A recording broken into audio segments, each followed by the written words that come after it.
All right. And I have to burp and can't, which is great. So, yeah. So last we left off,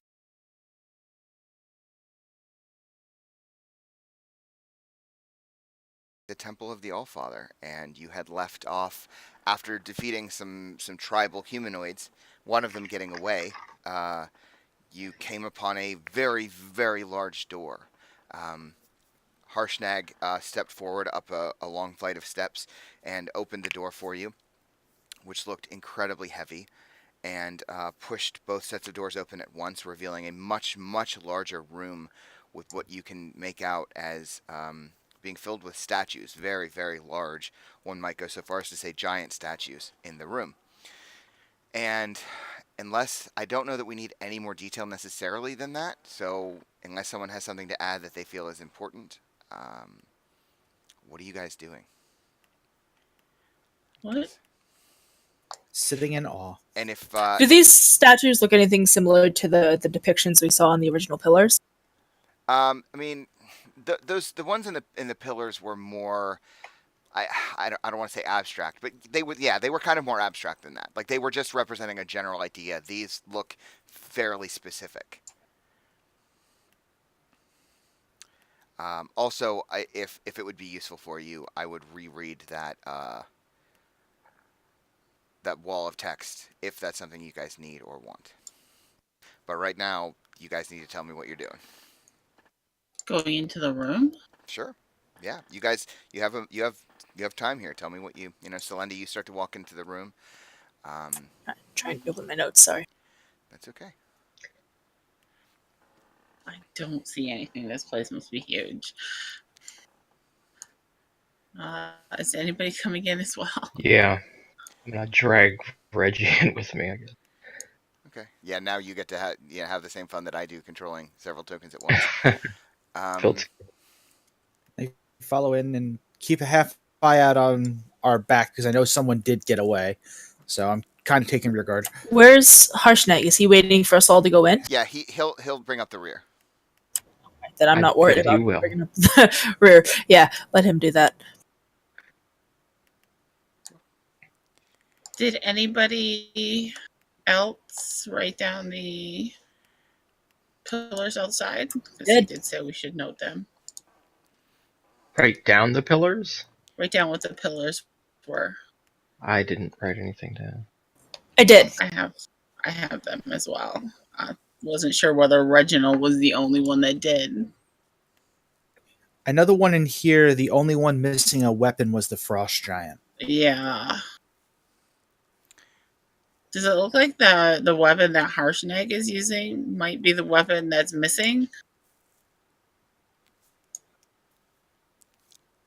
That is a really good question.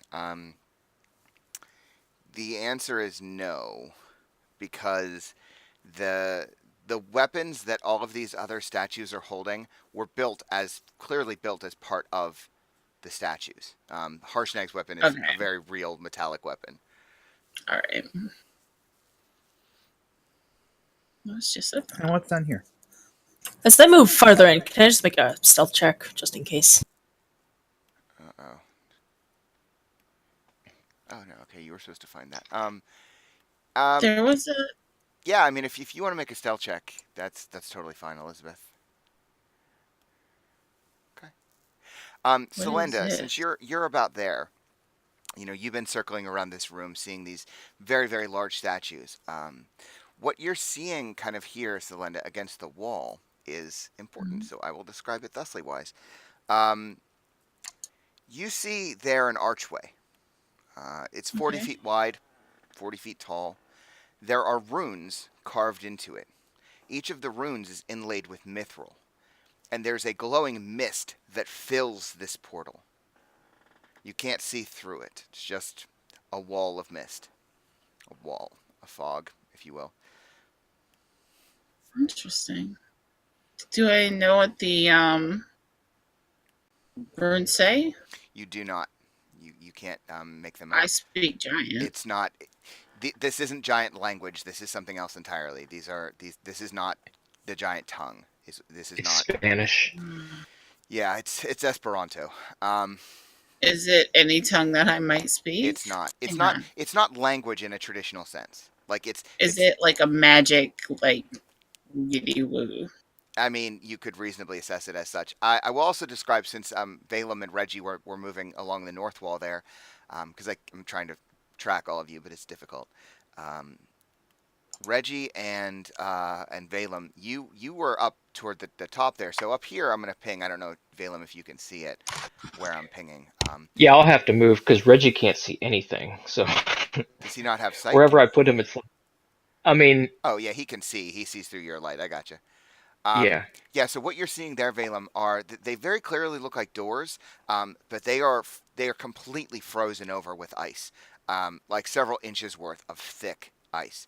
Um, you can very clearly make out the doors behind them, but yeah, it's not such a simple thing as just like opening a door, and the doors are clearly designed and built for a giant. Neat. Down here on the bottom left. Yep. That is. I know there's a passageway, but what's the dot dot dot? That's a portcullis. It is Okay. been raised, so you can't just simply pass through it. But it clearly, I don't know how far you can see, Elton. But I mean, it just Pretty good. looks. Yeah, that's right. So you can clearly see that's like a hallway that would lead almost back to where you were before. But the portcullis Yep. is in fact closed.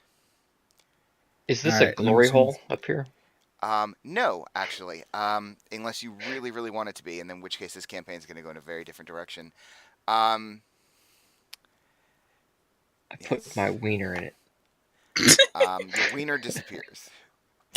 Um, Didn't we just talk about penectomies? oh, can we just not today? So what you're seeing there, Valem, they're sconces. They're not lit.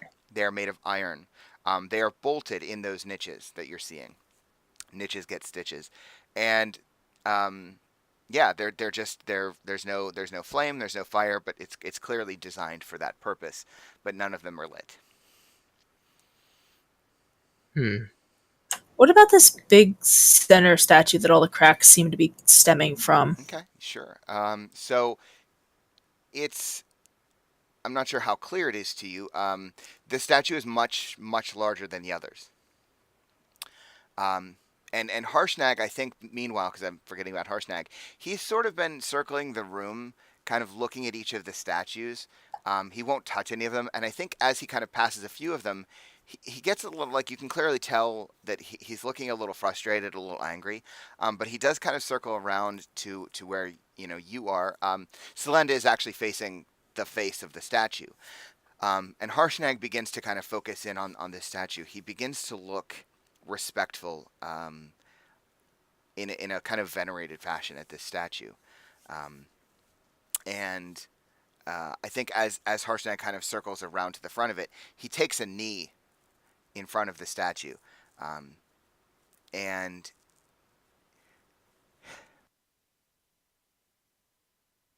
I will also describe the fact that the statue in the middle has no face. It's just flat rock. Like it's supposed to be, or like it was worn or No, taken like down? it was designed that way. It was designed Okay. very specifically that way.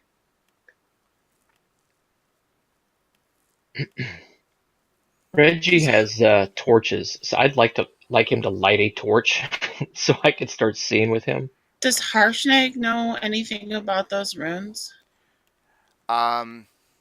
Yeah, maybe. Hold on, I'm gonna Well, fix. I'm just, yeah, that's what she's asking him. Okay, hold on. I'm gonna. Whoops. Jesus Christ! I'm gonna try to fix Reggie's token here.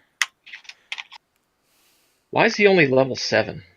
Are we supposed to be level 7? No, we chose, he and I together, that he would start out at a lower level than the rest of you guys. That was actually his idea.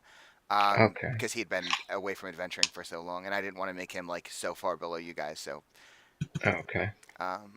I think that should give you light with him. That did. Perfect. So Selenda, you're asking. Yeah.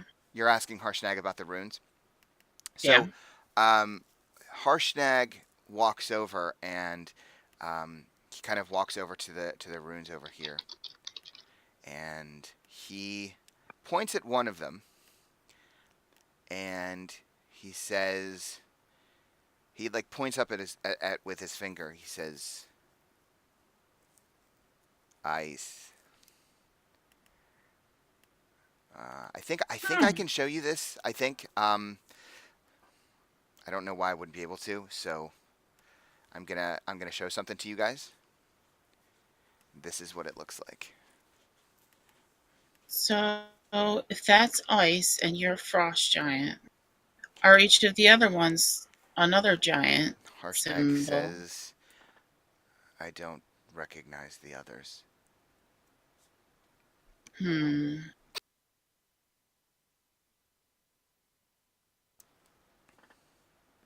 Perhaps we should investigate the statues a little closer. And Harshnag sort of like, he would spit, but it's clear he doesn't want to spit in this room. And he kind of just shrugs. As you wish.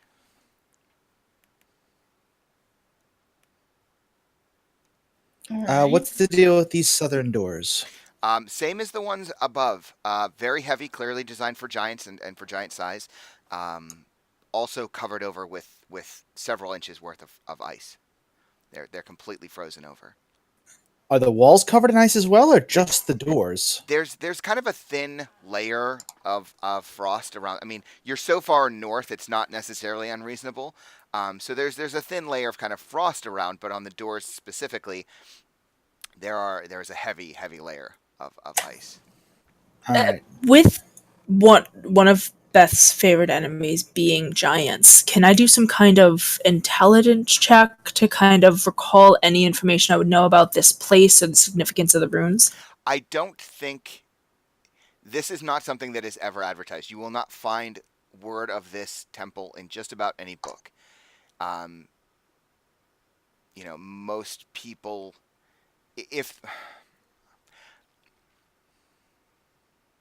yeah, I'm inclined to say no. I don't think there's a way that anyone would be able to report back about a place like this. Can I do like a investigation check on or perception or something on one of the statues? See if What I do you- can. I'm looking for runes. Any kind of connection to the doorway. Yeah, you could give me an investigation or perception. I'll let you choose either of those. Okay. So each of the giants is clearly been cut differently. They each seem to represent the different races of giant, and that's pretty clear to you. As I described before, each of them holds a weapon, save for the one in the top middle, I believe. The frost. Yeah, here.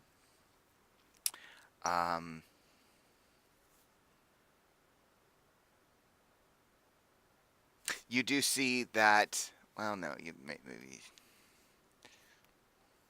I mean, you can clearly tell they are all of them incredibly heavy, and I will describe that there's no. Let me see.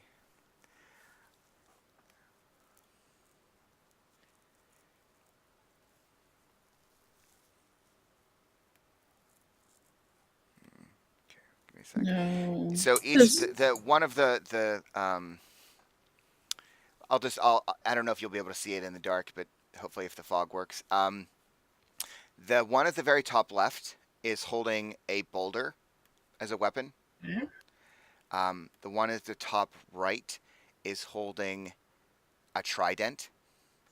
The one at the bottom left is holding a great club.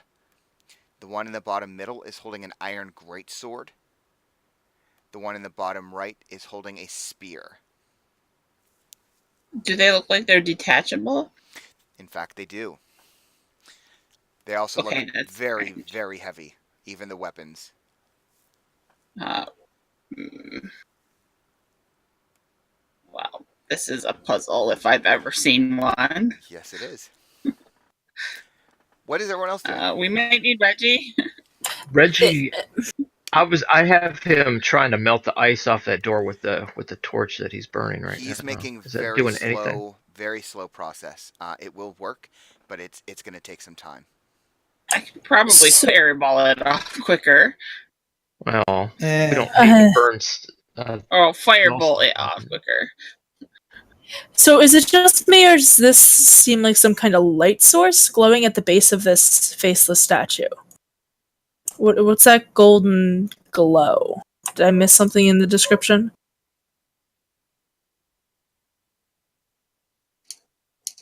Sorry, I was muted. I don't think you missed anything. I don't think I described that. Let me see. I don't actually know if the module describes.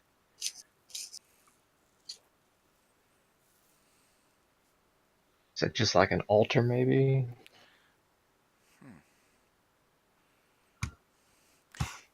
Yeah, I'm double does- checking. I'm double checking the module, but I Wait. don't think it actually describes anything.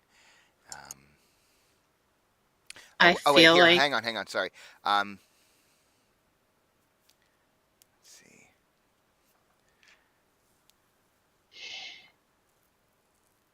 No. Yeah, it actually doesn't describe what that is. Because I Well, don't. not be anything.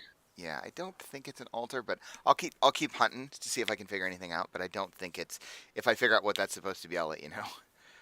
So can we go around the room again with what the various giants are holding? Sure. I'm actually going to draw on the map just I was to put gonna- the weapon Yeah, I was doing the on same the thing. right thing. So I remember that the bottom left was great club and the bottom right was spear. Yeah, the one I'm in front of is Mhm. spear. The bottom middle is an iron greatsword. The one in the top left is a boulder. And the one in the top right is a trident. And the one in the top middle is unarmed. I feel like these weapons has something to do with And I think something. I should correct something I said before. And I'm sorry about this. I warned you guys last week. There's a lot of detail in this part of the module. The weapons, in fact, are not just made of stone. They are actually made of metal. The one, let's see, yeah, the bottom left that someone has, I guess that's supposed to be a great club. That is actually made of bone. If someone wants to mark that or So write that down. is Harshnag's weapon actually the Frost Giant one? Harshnag, can you press your weapon to the room? Sorry, say that again. Harshnag, can you put your weapon on the rune on the gateway? The one that the ice one. He shrugs. He says, "Yes, I suppose." And he touches his weapon to the ice rune, and I need give me 1 second.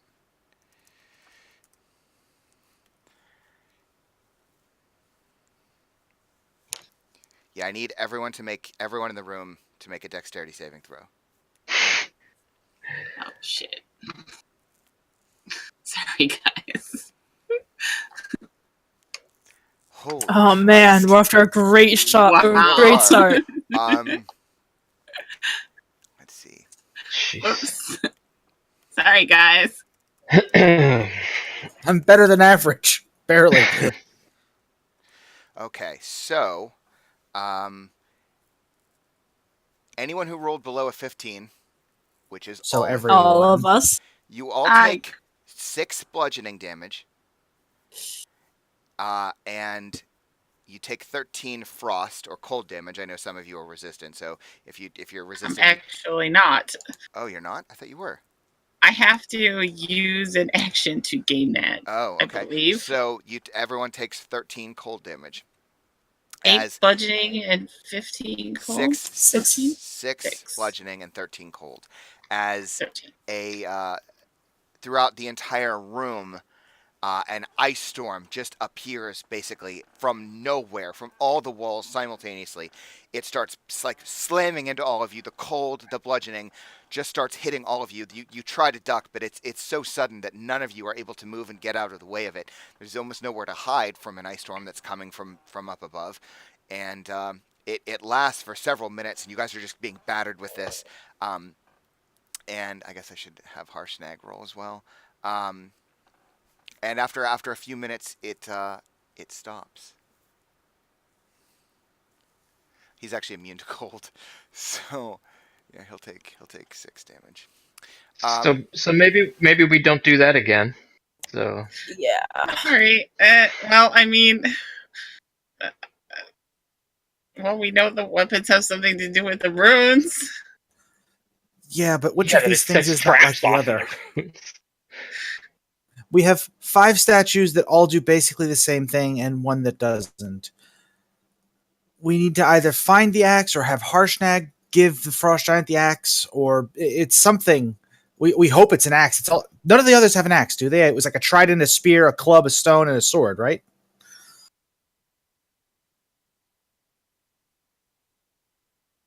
Sorry, muted. Yes, you're correct.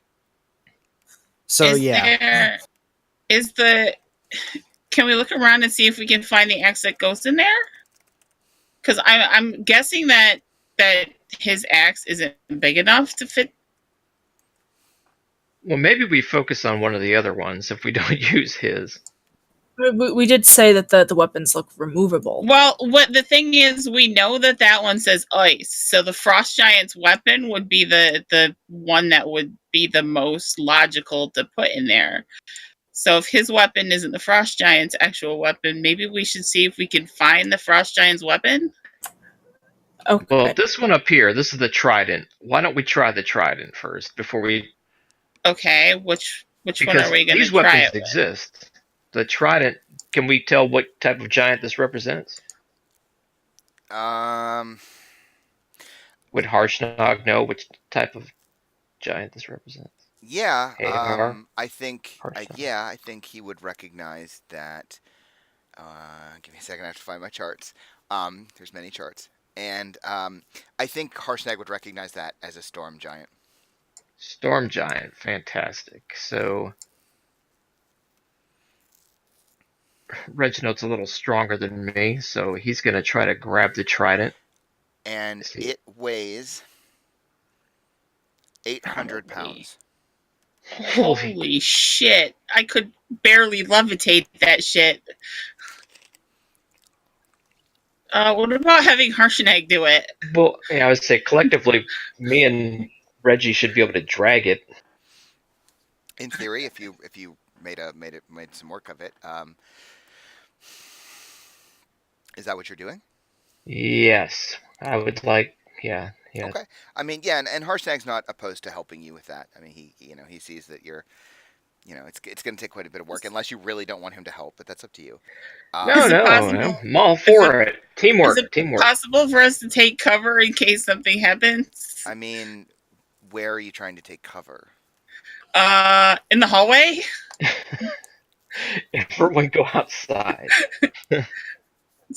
Holler when you figured it out. Is anyone else going out?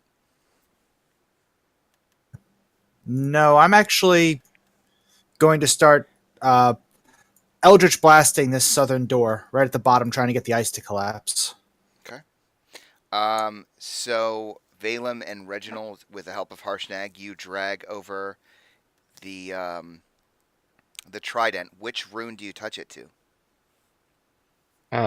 Is there one that represents the storm You giants? have no idea. Neither does Harshnag. That's Oh. why I was saying we should get see if the Frost Giant's weapon's here. Because we know what rune that one is. I mean, you have that handout. I mean, of the runes, if you know. Yeah, let me Just Bring pick it. one at random. Archway runes. Touch it to each one in succession and hope we don't die in the meantime. How are we certain again that the one that Harshnag's weapon touched was the ice giant? He Because just knew that? Harshnag recognizes that rune. It's the only one he recognizes. Yeah.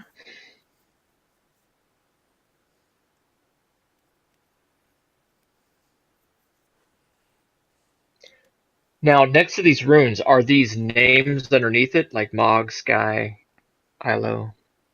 I think so. I'm not real sure about that. It's one of the things about that handout I don't love, but it is what it is. Well, the name that's underneath the Frost Giant one, I asked Harshnag if he recognizes the name. Like, The one who underneath does which it one? represent? The one that he said he recognized, the rune that he said he recognized as being the Frost Giant. Mm-hmm. The name that's underneath it, I asked him if what the Well, relevance to that name is. he points to it. He can't necessarily like. I don't know if Harshnag can read or not, but he points to the rune and he just points at it. He says frost rune of my And that's the ISE rune, correct? correct.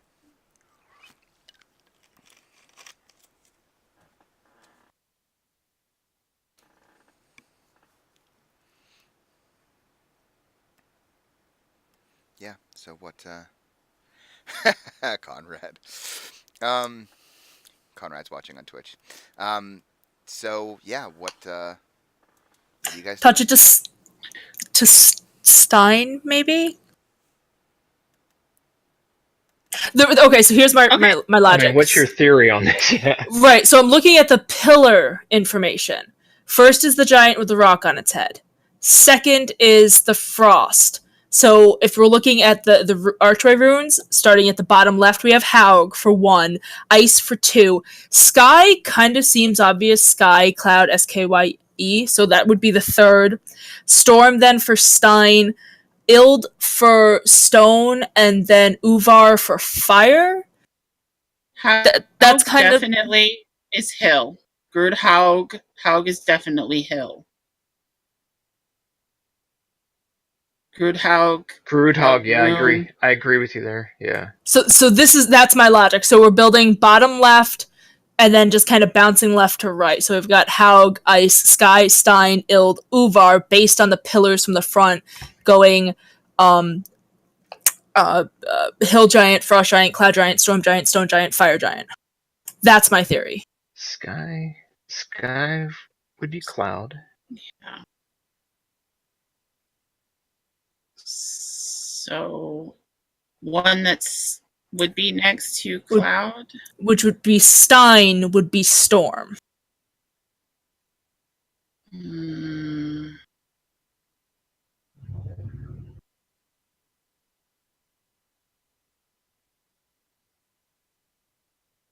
I'm still dubious on this, but we can't mess this up. Do these seem like they're arranged in the same arrange? This is an archway, right? Yeah. So theoretically, there's one at the top, and they curve around the top, right? So say this is the bottom. I mean, room. they are laid out like they are laid out on the wall. So Ild and Uvar sit at the top, and then Ice and Haug sit at the bottom, and then Stein and Sky are in the middle. Okay, so which one of these is Ice? Which one of these is the Frost Giant again? This one? Yes. Yeah, I don't think that doesn't make sense.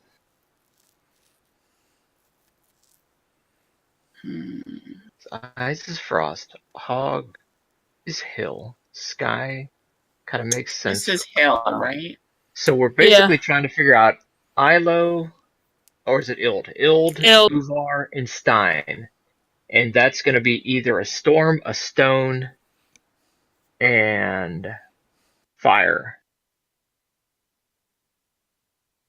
So if I had to say Stein is closer to Stone than it is Storm.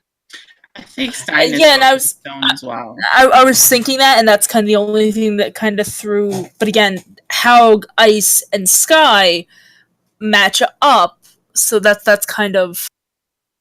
And Ild and Uvar. Sky, we're kind of assuming just because it's in the sky that it's clouds.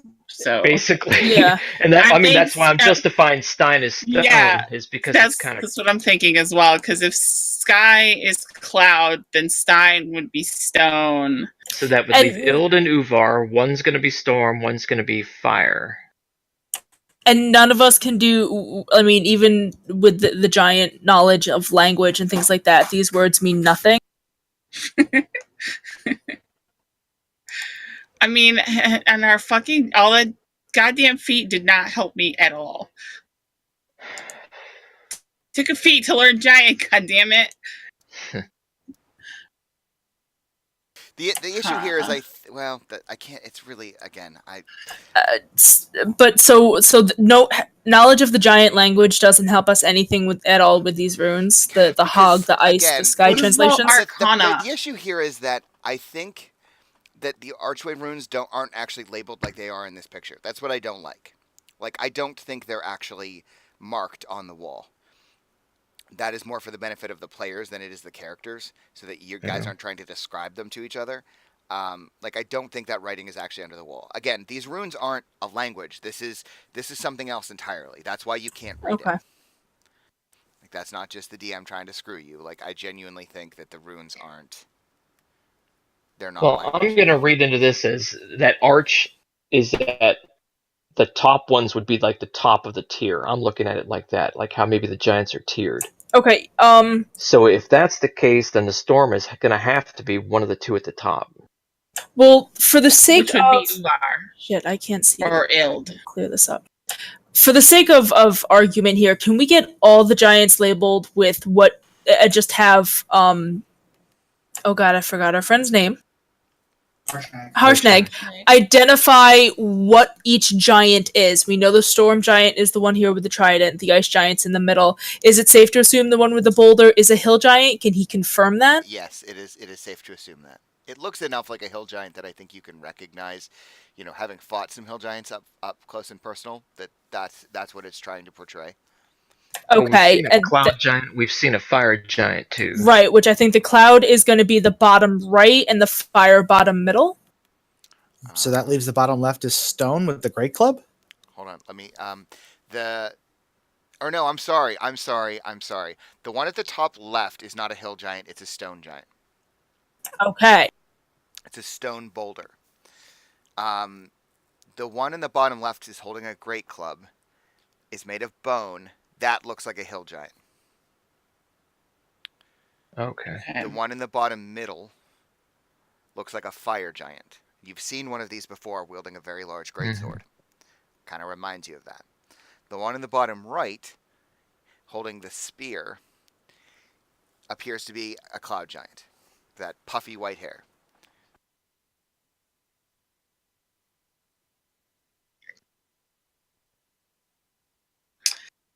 I think it's either So- Ild or Uvar. Unless you guys protest, I'm going to push it to Uvar because that's the highest tier. And again, Well, that's So Jason and I have been going around, if you go near the statues, labeling what each one is as far as what they're holding and what the material is. The problem is with the lighting the way it is, unless you're standing right there, you can't see it. yeah, right. So that's why Beth is jumping around, and I apologize, Sean, if it's giving you a headache. No, I'm rather enjoying all this discussion. I'm eager to see what you guys do. What was the great sword made of for the fire giant? Iron.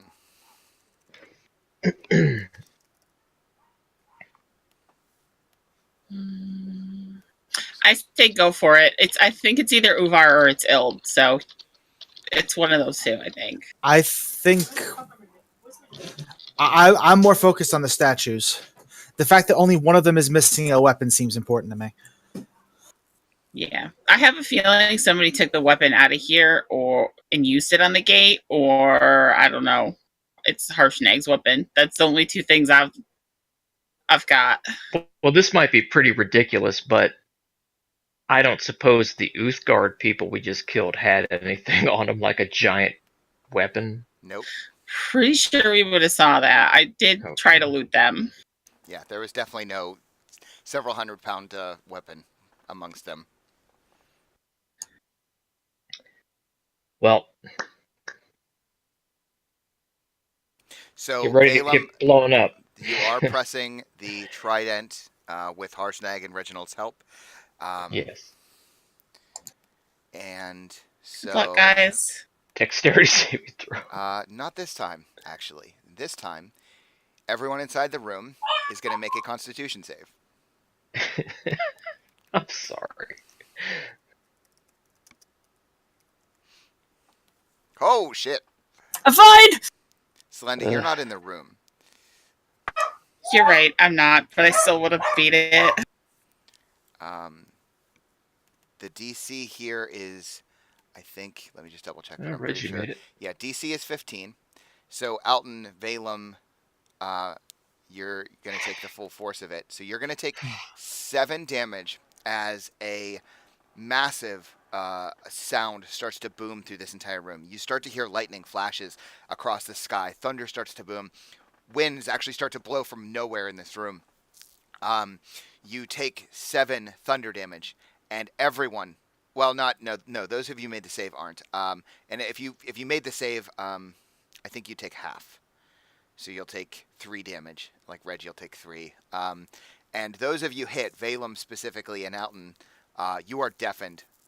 You can't hear anything at all.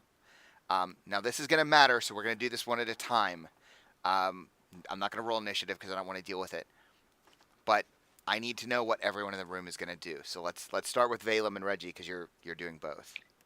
We're gonna throw this stupid trident on the ground. Actually, and what happens? I should point out when you touch the trident to the Uvar rune, the weapon vanishes in your hand and reappears in the statue's hands at the top right from which you took it. So it worked. That worked. It definitely. I mean, it created a storm. So if that's what you wanted, but again, Okay. I need to know here, Reginald, because the storm is making no sign of abating. The clouds are continuing to grow. The lightning is flashing. The storm is not going away. So I need to know, Reginald and Valem, what you're doing. I'm gonna cast this. Well, hopefully I have it prepared. I'm gonna cast. I'm gonna cast Dispel Magic. Okay, let's see. And it does a 3rd level, or let's see what levels. Yeah. So you're gonna have to. Are you just doing it at level 3? Yes. So you're gonna have to roll. The DC equals 10 plus the spell's level. So yeah, you're gonna have to roll a D. I guess just a D20.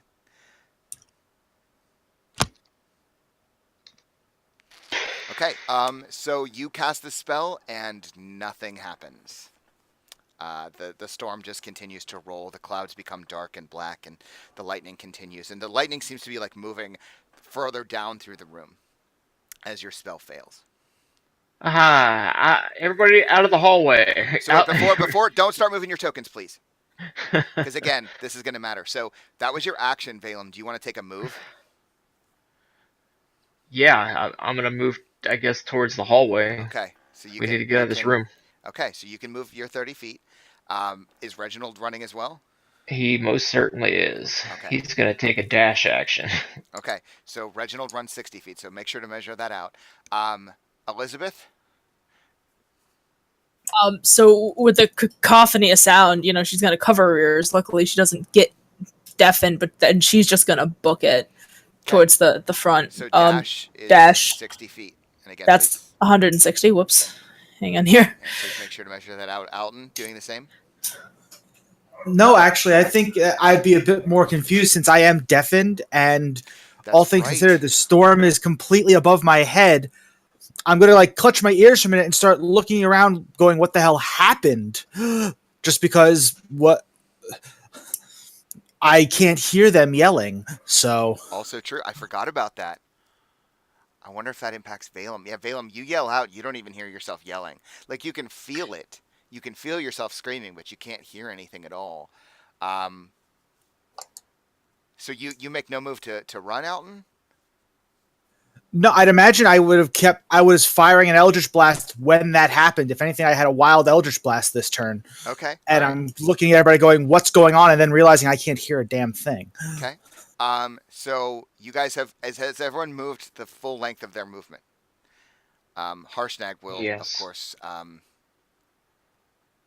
he'll begin to run. I guess I should roll for him as well. Hold on. Come on. All right, should- have him up. I really want to give myself full Come persistence on. right now. So he fails. So he is actually deafened as well. So yeah, he runs there, but is completely wildly confused. Round 2.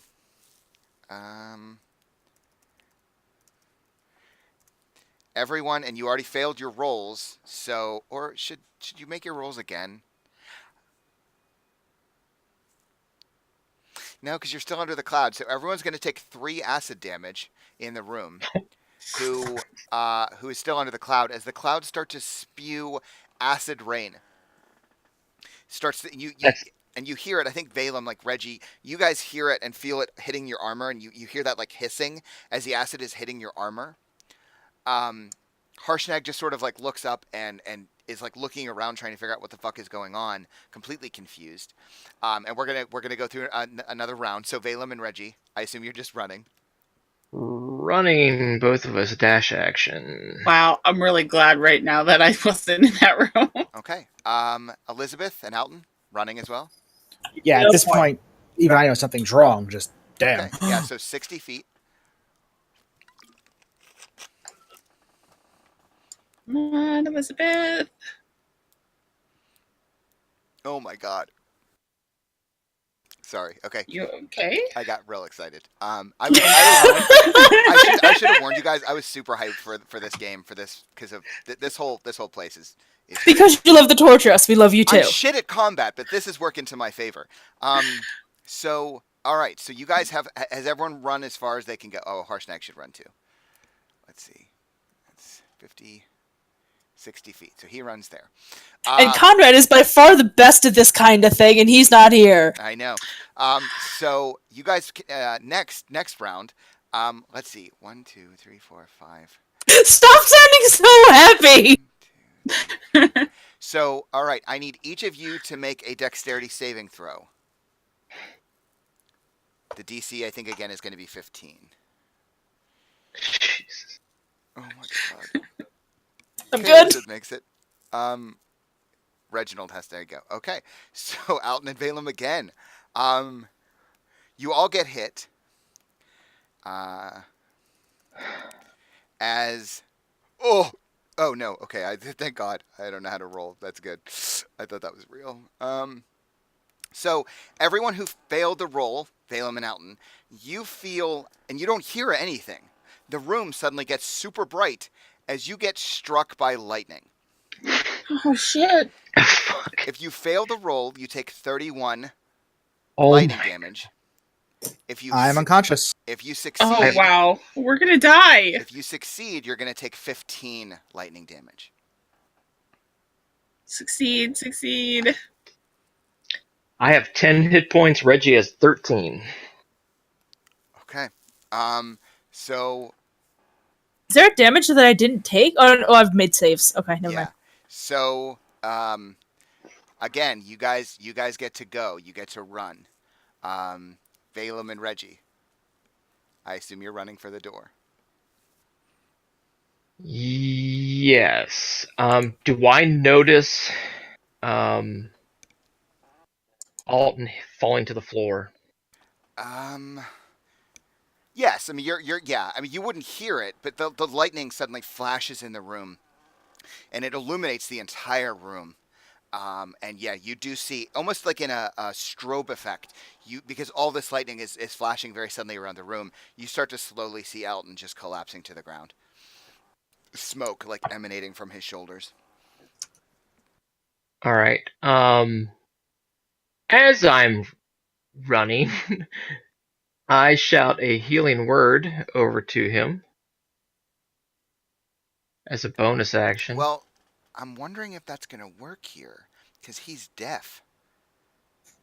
Well, if you're Yeah. unconscious, he doesn't have to technically, hear it. It's Yeah. just my spell. Okay. As long as I I can mean, talk. it's called healing word, but that's okay. We'll go with it. That's fine. I think it's more like the word that brings healing more than the Yeah, if it had muted me, I wouldn't be able to do it. But Oh, that's it's fair. Okay, yeah, he doesn't have to necessarily hear you. Okay, all right. So you that's my shout a healing word bonus. at him. I'm And just then my standing in the action, doorway I watching my just friends die. keep sprinting to the. Okay. Uh, Yeah, and as Celenda said correctly, like you're just watching as your friends are basically getting exploded by lightning and getting nailed with acid rain and Like, son of a bitch. Can I? I'm gonna burn all my sorcery points to make a 4th level spell. okay. I'm gonna dimension door to Alton, Okay. and then I'm gonna dimension door with him out. Sure. Yeah, okay. You can totally do that. That's absolutely a thing you can do. That's all. That's like half my spell points. I And love it. Yeah, Alton, I'll move you out there because you get ah! yeah you're blinked out of existence. And I think since you were you are unconscious but you come back, I think you regain your hearing. Does that sound right? I'd imagine I need a short rest for that. I mean, Well, I mean, just because I was knocked out. mechanically last 5 minutes, so I still feel like you're deaf. So you come Yeah. out and he's screaming in your face, Celendez. He has no idea clearly what the hell's going on. What the hell did you do? I didn't do anything. I'm staying in the hallway. What?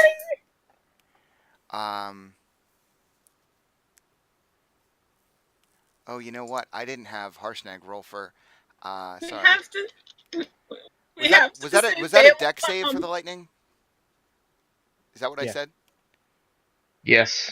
Okay, so Harshnag also is going to take 31 damage from the lightning because I forgot about that. Sorry. Okay, now next round. Wait, I still have a turn before we get hit again. Oh, do you? I'm sorry. I can't keep Oh, track. yeah. I'm so excited to see you guys. What do you Please make it out here, Elizabeth. Okay, so to take a healing potion myself, is that a bonus action? Yes. Okay, so with my action, I'm going to reach over to Reggie and use Cure Wounds at level 2. Okay. So he gets healed for 13. I'm going to hit a healing potion for myself, Okay. which is 2d2 plus... No, 4d2 plus 4? Wait. 2d4 plus 4. No. 2d4 plus 2. A regular one. Thank you. 2d4 plus 2. I knew what I was trying to say. I'm so sorry. That's fine. Okay, so you imbibe. So you use your action to heal him. Wow, nice. Oh, Wow. You take a potion. You still have your movement. I would like to use my movement to assist in pulling Reginald with me. If I can increase his movement, maybe cut mine a bit so we move together since he's right here with me. So I would say you could do that if you each move half. So you would move 15, and both of you would move 15 instead of. But in a dash, it would be still 30. But you can't dash. You use your action. Your action. But he can. He already used his action to get there. Well, okay. So for next round, Yeah. Like Okay, I would let you where's pull 30? him 15 feet. The two of you can move 15. If you wanted to do that, or you could move because you still have your move. So the two of you can both move 15, or you can move your full 30. okay. Well, if he's already got his move, then there's no point in me. I gave him the heal before I took off, so I'll do my full 30 and get there. But I've healed a few people. Yay me! Yeah, you did some good work there. Well done. Does anyone else have a move before the storm axe? My God. Nope. Okay. The next thing that happens is you start to some of you start to hear it. Valem, obviously you do not, as there's a clinking sound coming from the roof, and it starts to grow and clink, clink, clink, clink, clink, clink, and it starts to get louder, and the tone starts to change as hail starts to kind of storm down from the ceiling. Everyone underneath the cloud is going to take 8 bludgeoning damage. Oh my god. There's no avoiding it. No, I don't think so.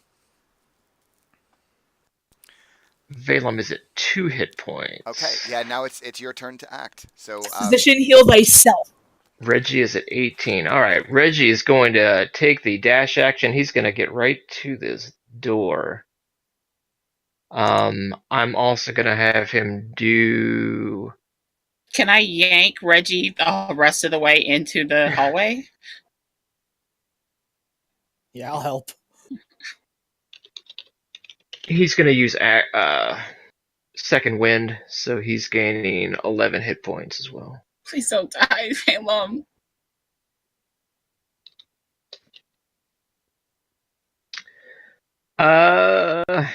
Me, I'm gonna go ahead and, jeez, yeah, If you can bonus get to me. action. I'm gonna have to do healing word on myself.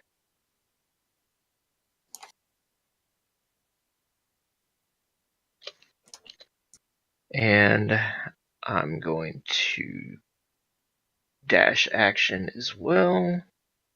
And I'm basically just getting to where she's at. And that ends my turn.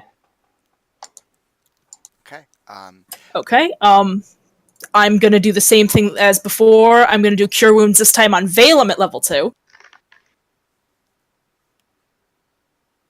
So 9 there. I don't need to potion myself because then I can do my 30 and get out.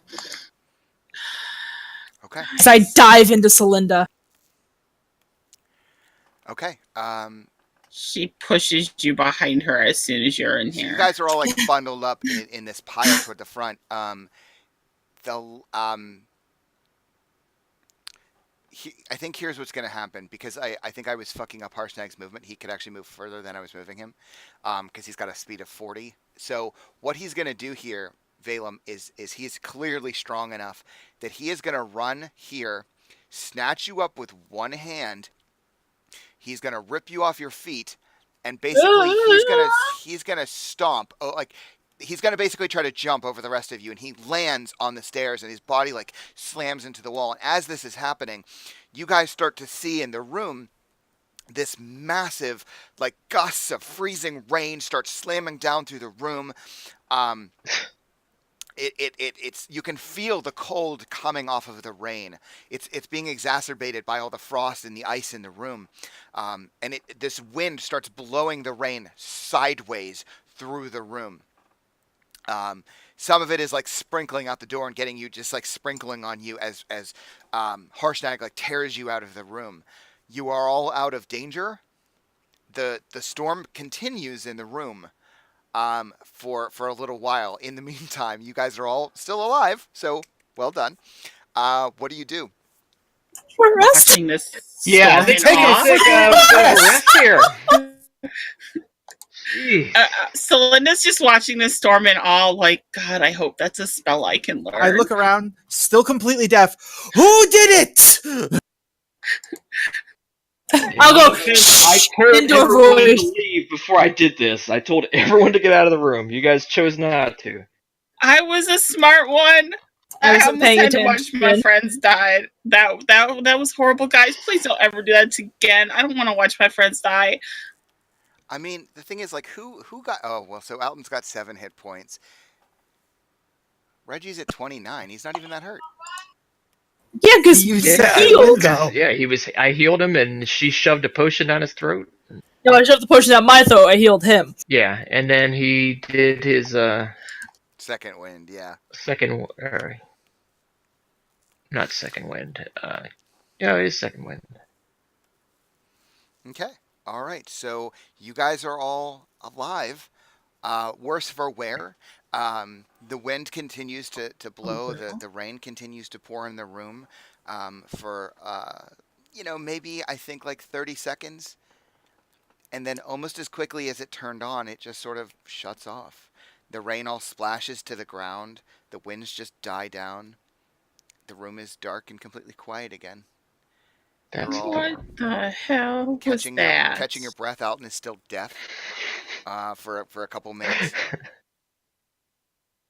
That was awesome. I want to learn that spell. So what are you doing? Take a short rest. Taking a short rest. Probably Glaring at everyone. I was in the hallway. I just want to reiterate, I was in the hallway. Thank you, Celinda. Although I'll say it very loud, I'm tired of actually yelling into the mic. Mm-hmm. I'm going to sit down and rest and use my last spell slot before resting to cast Sending to... Are we missing anybody? Oh, because technically, don't think so. I wouldn't know Bellion isn't coming back, so I would still be trying to get in touch with him. So just to burn the spell slot. All right, so you guys take a short rest. You regain some hit points. And yeah, time passes. I should also point out, Alton, you were maybe working on. Oh my God, some failed hit dice.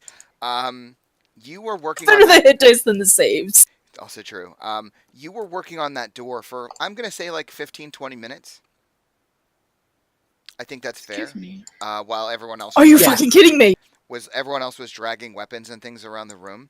Before you became deaf and lightning started, electrocuting the room and you. The ice, you maybe managed to get almost halfway through the ice in about 20 minutes. Like close to halfway, not quite there. With your Eldritch Alright. Blast. Are you fucking kidding me? Dude, I rolled 3 ones. Don't even. So, yeah, some time passes. And what are you doing? So that was a terrible idea. Do we just want to give up on this weapon thing? I think Maybe we work on the doors? I was gonna say the doors, Yeah. maybe finding that missing weapon. Maybe all the statues need to be holding their weapons because the trident did go back. Perhaps we should go check the gate now that the storm is gone. Maybe something has changed. You go first. So the gate was just covered in mist, correct? Yeah, there's a flowing thick, like fog-like mist that just If it's kind of swirls through the portal there. clear, I'm going to go back in and just. Yeah, it's check the gate. completely clear. Hey, it's clear now. I can go through it. Oh no, I'm sorry. The storm was cleared. The Okay. mist is still there. Mist still there. Well, the mist is still there, but the room is clear. Yeah, the storm is abated. Yeah, I'm starting to think our best chance is to get that last weapon for Yeah, somebody probably through one of these other doors. Going right back to So- work. Celinda will come over with fire and help you with her firebolt. Yeah, start firing at the bottom, see if we can get it to all collapse. Take the legs out from it, so to speak. Oops. Okay. All right. Yeah. So the two of you begin firebolting and Eldritch blasting at the ice.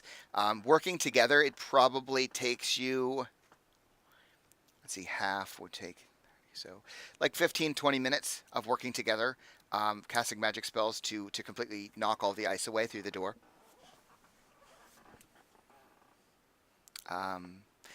Is anyone else is anyone else doing anything while they're working on that for that 15, 20 minutes? Not touching anything. Okay. Actually, hold on. Harshnag, can you come hit this really hard?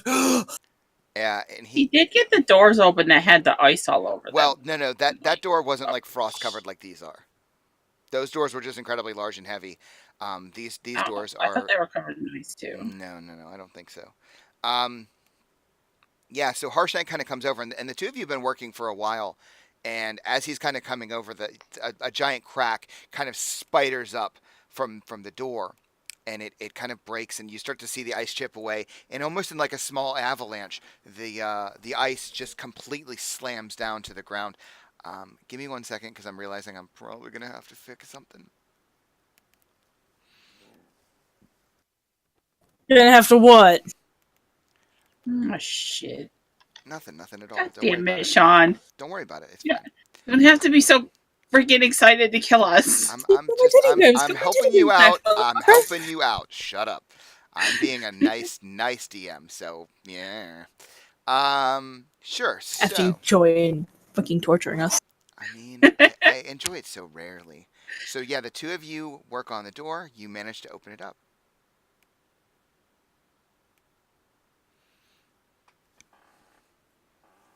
What do you do?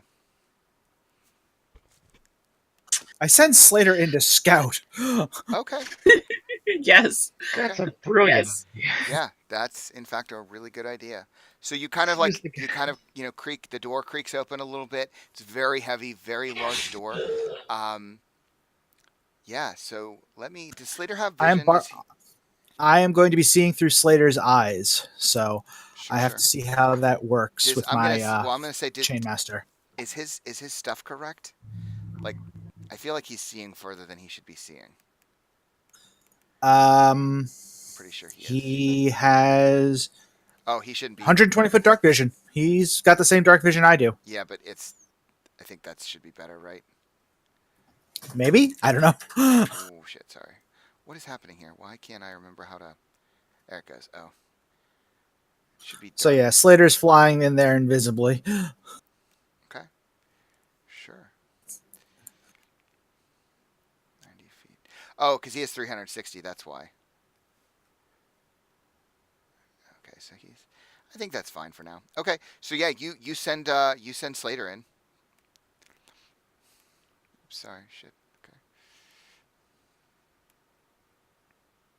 You can just send him in, and his wings start to flap, and it kind of echoes through the room.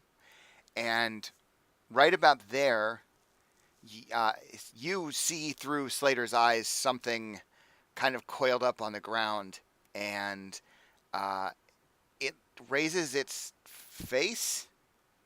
head to the sky and starts to it's completely still, and you start to see what appears to be some kind of nose, like its nostrils flare. Slater freezes and goes invisible. Where'd he go? Alton, where did he go? Uh, Shush. I will also say, let me describe this room for you, Alton. Let's see. Um, this room is about 240 feet wide by 440 feet deep. There's a 200-foot wide alcove in the center, which is what Alton is seeing through Slater. There are 6 pillars, each of them 20 feet in diameter and 60 feet tall, support a vaulted ceiling. The walls here are lined with niches and sconces, similar to ones that you've seen in other rooms. The room is surprisingly warm. It's dry. There's actually a fire burning in the middle of the room. It seems to be emanating from a bowl-shaped basin in the center of the chamber. Around the fire pit, there are 6 tables that are each of them carved out of granite with matching benches. 2 9-foot tall stone slabs stained with grease and blood, which is what's on the tables. There are on some of the tables neat stacks of plates and goblets that appear to be made of copper, most of which are green and black with age. Let me see. I just want to see how far he can see right now. He's got pretty good, because he can only see 120 feet, right? Yeah, I feel. Yeah, his dark vision is still like. I feel it's like way too far. Because he can only see 120 feet.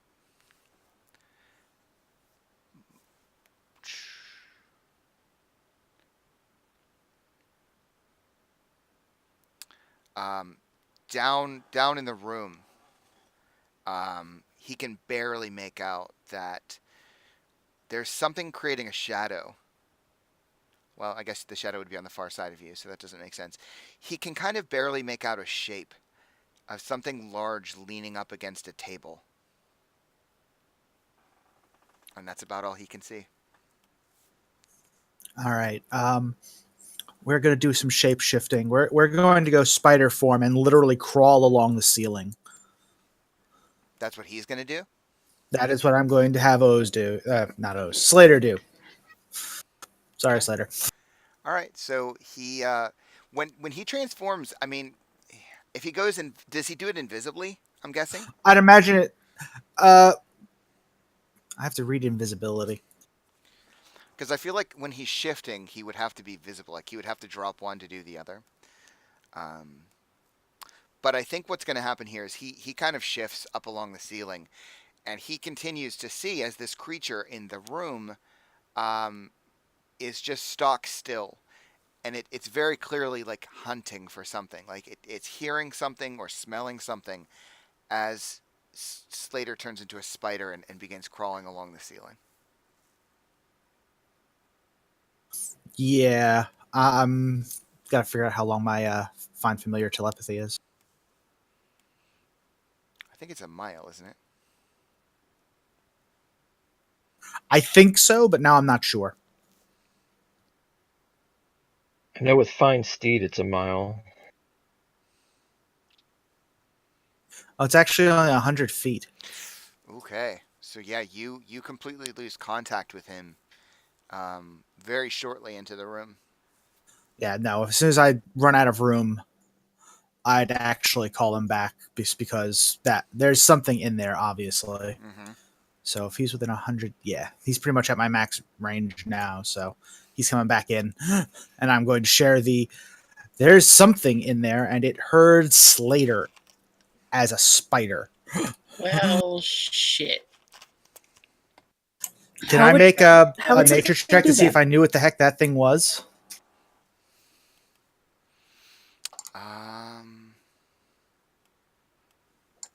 I don't know. Let's see. Or can Slater describe it? Yeah, describing it would be nice. Well, I can describe it as best I saw it. I was in Slater's head. Yeah, I mean, you can describe what you saw. Looked like the world's meanest centipede. Oh no, not Uh, centipedes. Harshnag, does this temple have some kind of guardian you neglected to tell us about? Harshnag's head kind of tilts. He says, "Guardian? No. The giants are the guardians here." But he kind of looks around, and there's kind of a sadness that washes over his face. There are no giants here anymore. I'm sorry, I didn't hear that. I don't know if the mic's not picking up the softer tone of the voice. He says, no guardian. Their only guardians here are giants, and he looks like kind of sad. He said, there are no giants here anymore. Are there any creatures native to this area? He kind of shrugs. He says, there are many creatures native to this area. I didn't hear any of that. I'm not even speaking that quietly. What the fuck? He tells you that there are many creatures native to the area. Well, shit. Are any of them giant centipedes? His head kind of tilts in confusion. No, Many-legged bugs. not that I can recall. No. I have fought these creatures that you speak of, I believe. Can I do like an Arcana or a history check to see whether the giant centipede strikes any like memory I might have had of something I read in a book? If you're trying to recall from memory, like from a book, I would say history. Say what? I'm not. I'm getting pissed off. I'm not even speaking that quietly. I think. Yeah, I you guys think, need to crank me up on Discord. Crank me up on Discord, because like I'm speaking at a normal voice. I think that it's just the pinging. I think Discord's just being an asshole. So, if you're gonna roll to recall something from a book, it's gonna be history. And he cut out again. You all can't hear me. We get You're cutting out on the beginning of last what you're word. saying. The It's very like, last we're missing word, words. It's not just your volume. Well, it's, I'm you'll say connected to something, then Discord. it'll Like stop. I have a green connection, so I don't know what's happening. It's just the last word. History? Roll history. Okay.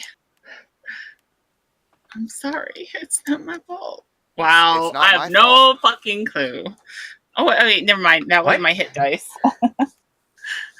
So, So a 20. yeah, so you've read in a book somewhere that about this creature, or maybe Grigwin told you stories about her adventures, and you remember vaguely her describing something like this to you. It is described as a Remoraz. Oh, fuck me. It kind of, you've probably seen a picture. It kind of looks like this. I just fought these in another fucking game, so I know what they're fucking immune to. I'm not happy. Yeah, but your character doesn't know what they're immune to. Yeah, I know. That's gonna be fucking annoying. Damn it. My bane.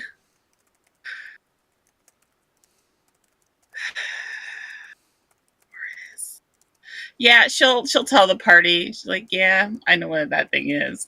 It's not nice. Can we talk to it? Do I know whether it can talk? You're pretty sure this thing doesn't talk. Great. And if Slater was heard as a spider, we're not sneaking past it either. Yeah. Go big or go home? Just attack? I don't see why not. I don't see any other option if we need to make it through here. Even if we don't, I don't want it behind us. I mean, This it's a room giant almost killed bug. us. Can't be that bad. It's giant. Now she just Everything's a giant bug compared to me. Not surprising. Discord's being an asshole today. So, do we just Leroy Jenkins this? I I think so. I mean, I have somewhat line of sight to the token down here. Oh, I'm on the ruler, so I can't ping. So, I mean, I don't know if you guys want to charge in and Well, or I you saw want where me the to. ping is. It's gonna take us forever to get in there. That's what I'm saying. I don't know if you want me to shoot now and like have it meet us halfway. Yeah, draw it to the door. If you can draw it to the door, that'd be great. I mean, Yeah. if you want to try to do that. I mean, with sharpshooter, Yeah, I let's can do flank it. my I'm upper gonna limit without a disadvantage. So Get Reggie on that side of the door. I'll be over here. I'll actually back up just a little bit, just because I can get that range. For it. Go for it. Beth. Can you scoot, Celinda? Can you scoot a bit so I can take that square? Sure. I just don't want to be right in the doorway. Kind of my back against the thing there. Now, We bear good? in mind that I just want to take a look here at what you're seeing because Shit, no, I just lost sight of it moving there. Oh, no, I can see it. not only That that, now I can see it. bear in mind that, let me just remind you here, these tables aren't small. They're sized for giants. So you're going to have to fire through those tables to hit it. I ignore cover sharpshooter. Okay. So I will hunter's mark it and take my shots.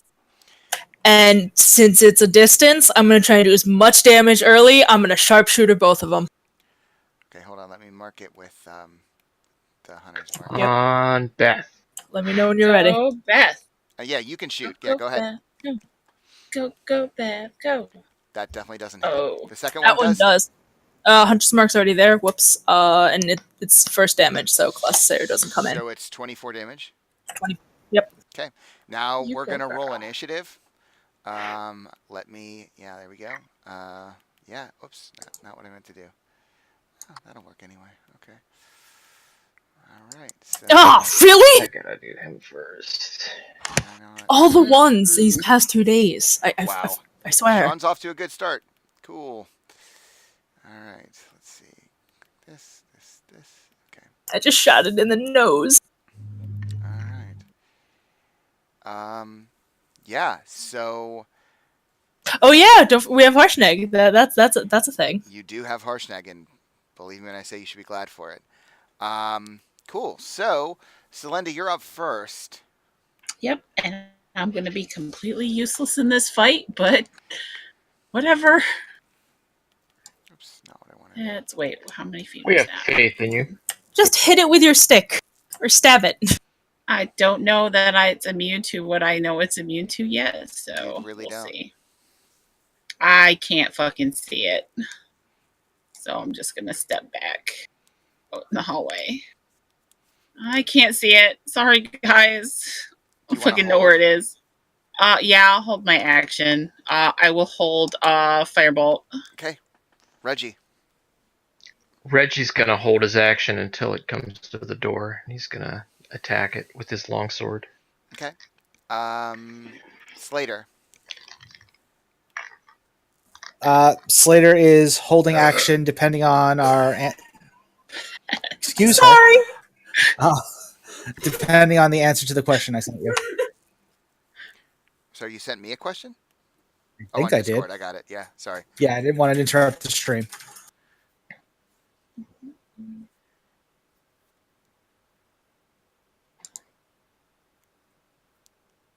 How was Beth able to see it, but Celinda couldn't? My square, I think it's whatever this is here, is blocking line of sight. So as soon as I take that step back, I can. I literally have a very thin line of vision to it right down this path. Either way, Slater is currently hanging out on me, waiting for my turn. So Yeah, he's I don't literally in know my how to square. answer that. To be honest, I don't see Fair why, enough. I don't see why you couldn't do it. All right. But that's gonna you won't be able to do it yet because that requires an action from you before he can act. Yes, exactly. So Slater's just gonna come over and hang out on me, Okay. sitting on my shoulder. It's Harshnag's action. Harshnag kind of says, "What would you like me to do?" Go kill it. Okay. So he Wait for it to come through the door. Hit it with your axe. So he can move there. That's as far as he can move his turn. That's a movement and an action, and he'll just run through the door. He's wielding his massive weapon, and he's like looking around eagerly for something to kill. Elizabeth. Take two more sharpshooters. Okay. Still at a distance. Sure. Misses. Fuck. Also misses. Valem. Oh, shit. Preemptively, that way I get these out of the way, I'm going to cast Spirit Guardians on myself.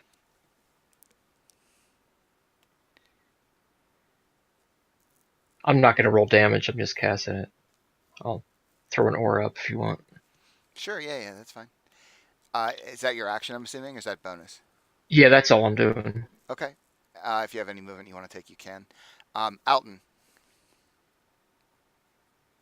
I am going to get into position, carrying Slater with me, and we're going behind this fire giant statue and keeping an eye on the door. Okay. And I'm holding a spell for if this thing gets in close. Okay. I'm holding Eldritch Blast. All right. So it is going to move, because that's about all it can do at this distance. It's gonna move here. So I'm guessing, yeah, basically none of you can see it. So that's its turn. Selenda. All right, so I guess I'm gonna move in because I can't see shit from where I am right now.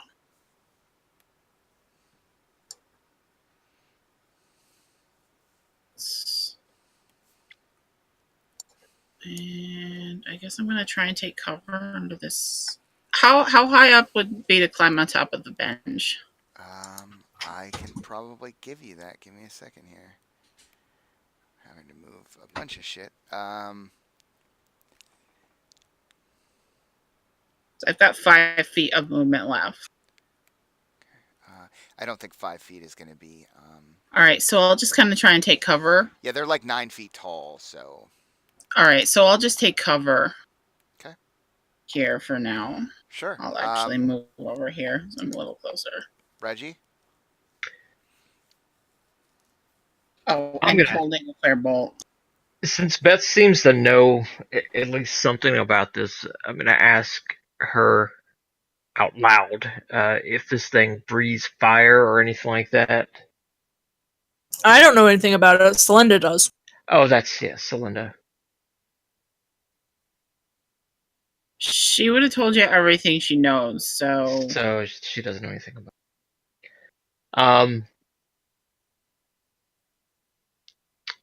Crap. Yeah, we just kind of sent him in and Reggie went in, or Celinda went in, so yeah, I think we're going to have to head on in too. So you can get to, I guess that's a wall about there. And again, he's going to hold his action in case this thing comes into range. He's going to attack with his longsword. I don't see it at all.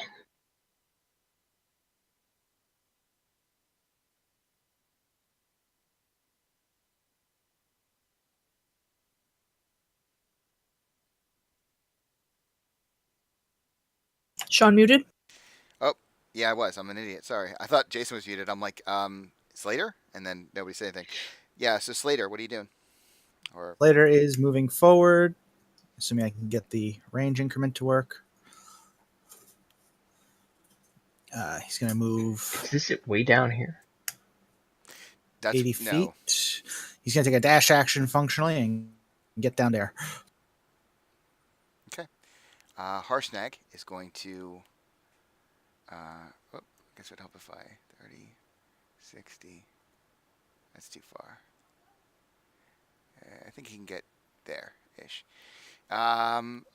Elizabeth. All right. I have lost sight of it, so get off the ruler. This did not free up my sight of it, so I am just going to hold action to take my shot should it come into visual. Okay. Valem. I'm going to enter the room as well. Push in right behind there, and I don't see anything.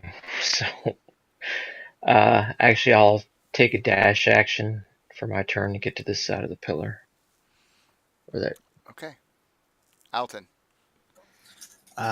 No one can see anything, not even Slater, so I'm again dashing forward, and that's it. Okay. Now it's its turn.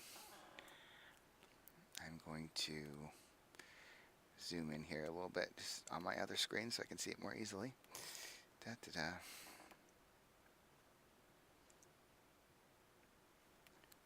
What?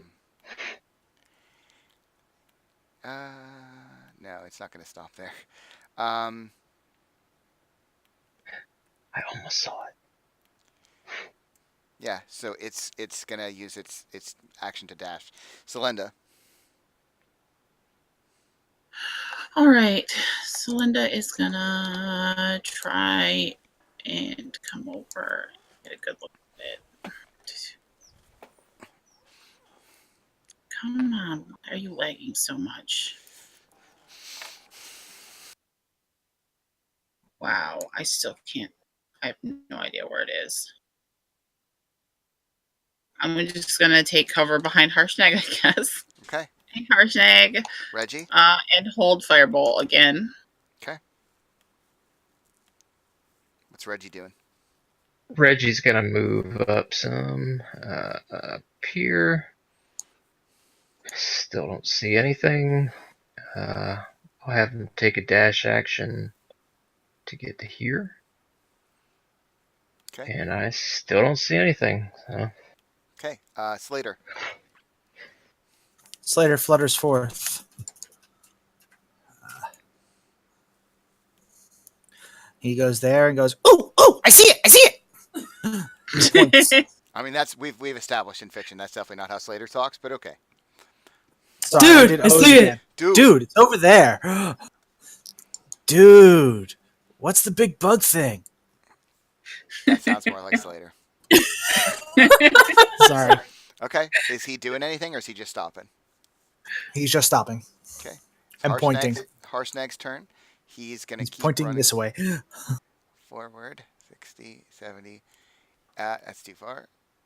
Go back a little bit. He can see it. He raises his axe, and he kind of like lets out this yell, but he is not close enough to actually hit it yet. Elizabeth. All right, let's see if I can get a visual here. There we go. I see it right there. Actually, I'll move a little bit more, see if I can get a better still. Yeah, I was gonna say yeah, you do ignore cover. There we go. Okay. All right. Okay, screw the sharpshooter just because I'd rather actually hit it at this point. Doesn't hit. Second one does hit. All right, and that gets Colossus. So you get 14 plus whatever your Colossus 18. is. Another 4. Okay. Cool. Anything else your turn? That'll do. Okay, Valem. Seeing how Harshnag reacted, again, I'm guessing that's more or less where it's at.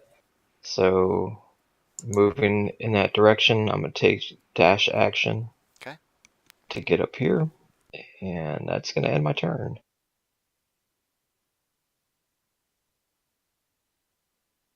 Just dashing through the door. Actually, no. I'm going to take a bonus action to cast Shield of Faith on Harshnag. It's going to raise his armor class by 2.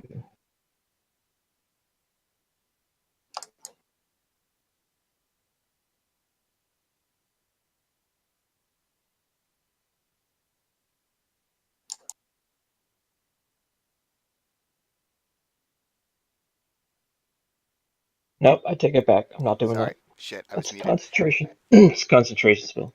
Okay, so you're not doing that. Alton, what are No. you doing? I dashed into the room. Oh, okay. Is that it? Yep. Okay. All right. Let's see.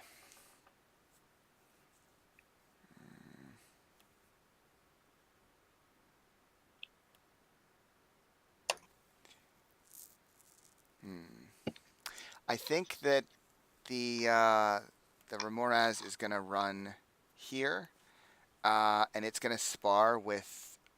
Well, that's cool. There we go. It's gonna spar for a second with Harshnag. It is going to. It definitely can't do that. So it's gonna bite him. Holy Christ! So it hits him. He takes. I'll just tell you guys this so you have an idea. 42 piercing damage Oh my god. plus 9 fire damage as its nasty like mouth opens and you see like this. It's not quite like it's not quite fire, but it's red and orange and angry in a way that you've probably never seen. And I think unfortunately it only gets the one action. Oh well.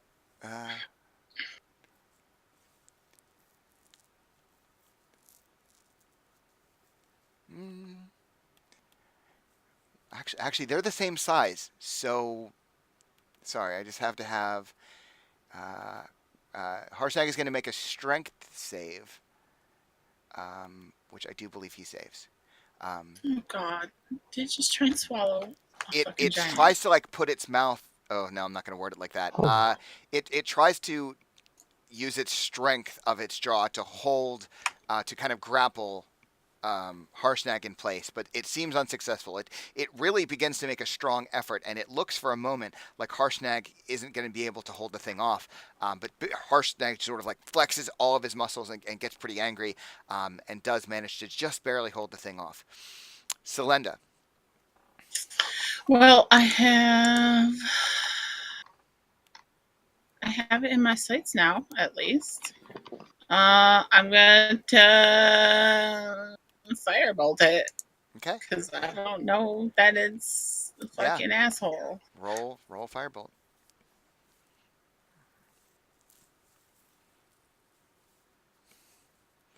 Yeah, so the thing clearly contacts with the Remoraz, and the fire just sort of spills, and for a second it looks like it's going to impact and do some good damage, but then it looks like the fire gets like absorbed into the Remoraz's skin, like into its flesh. It just sort of like disperses and gets swallowed up into the body, and it seems to have no effect.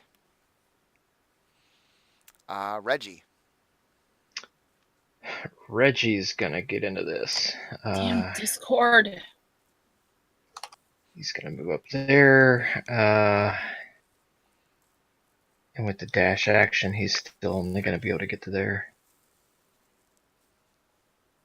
I assume I know it's now immune to fire.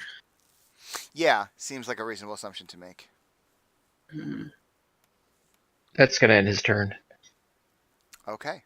Slater. Slater is going to fly forward again and get as far as he can towards combat. Okay. It's going to be Harshnag's turn. He raises his great axe.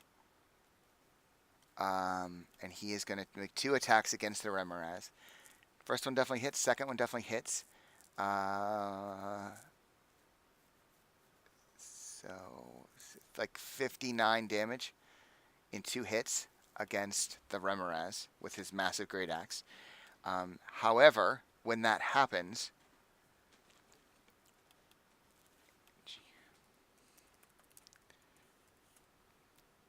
that sucks. Harshnag swipes down twice with his great axe into the body of this thing, and he really like lays into it.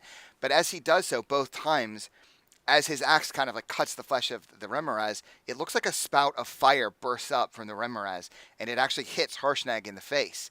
And this happens twice, and Harshnag takes a total of 22 damage. Whoa. Yeah, so that's going to be Harshnag's turn. Elizabeth. Oh, shit. Shit. Here we go again. I'm keeping my distance. Fuck that shit. Guys, I think we done fucked up. Okay, so 26 does hit. 24 also Especially where we're hits. fighting it. 'Cause it's all 18 plus stuck 6 in is that. 24, 31, 39 between two Yes. hits. Okay, that sounds right. Valem. How much room do we have with Harshnog's giant body in the way? I mean, Are we his able body to- is basically covering almost the whole thing. Like it would receive cover, but of course Elizabeth ignores cover. But it's going to give him a little bit of a boost. I mean, for example, like Reggie's next turn to try to get him maneuvered in there. Am I going to be able to squeeze somebody like next to him? Yeah, I think so. He could move between the legs of Harshnag. Yeah, I think that's reasonable. Okay. Balaam, I'm gonna make my. If he moves, there we go. I'm gonna move up to here, and I can't see between there. But is that enough for his aura to hit? Uh, yeah, just barely. Sorry, I just had to move Good. Harshnag out of the way. Gotcha. I'm gonna cast damage for Spirit Guardians. Does he So have to he needs roll to make, anything? yeah, Wisdom saving throw DC 16. Fails it. So he takes 16 damage. 16 damage. And as a bonus action, I'm going to cast Spiritual Weapon. Okay.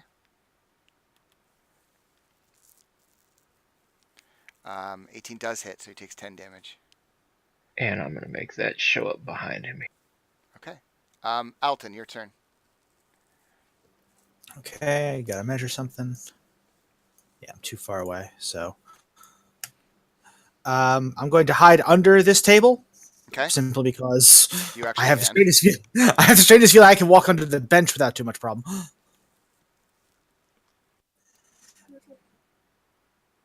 What are you doing?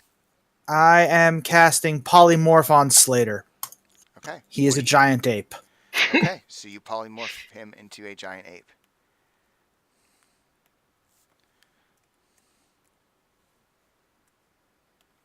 Okay. So that's your action. It's now That is correct. Remoraz's turn. It's going to move about here. It's basically like half his body is up on the table. And it's, well, no, actually, it's going to climb up onto the table. Because then it can get away from your spirit guardians. And it's gonna bite down on Reggie. No, Reggie, I'm going to use my reaction to do improved warding flare. Okay. Yeah. So he has disadvantage on that attack. Okay, so it misses. Yay, Valem. Really sucks. that Go this thing Valem. has- Teamwork.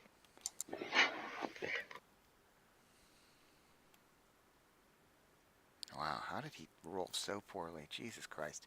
All right, Selenda, your turn. All right, so does he have cover being that high up on the table? No, definitely not. Okay, so I'm gonna try and hit him with fire, or not firebolt. I meant ray of frost. Okay, well, yeah. The Which similar. has the same bonus. It has the same effect as the firebolt. It sort of hits its body and then just sort of gets pulled in She's and like, gets well, absorbed. that's all my tricks. I have one spell left. Okay, Reggie, your turn.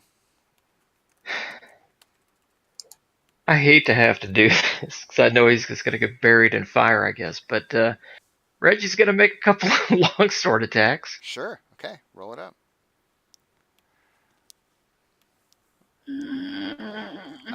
That one misses.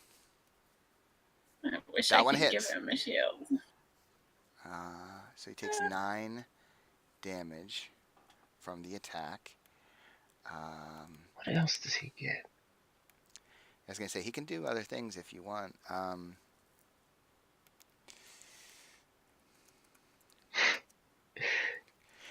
Reggie takes Conrad. a whopping 8 fire damage. Yeah, that's the thing. Everything he does, he's gonna take damage. Slater is now a giant ape. Giant imp. Slater is indeed now a giant ape.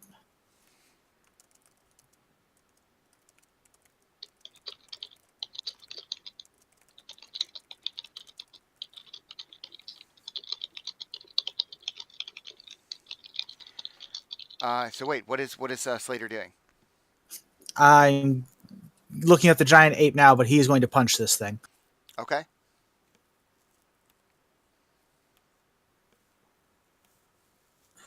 Uh,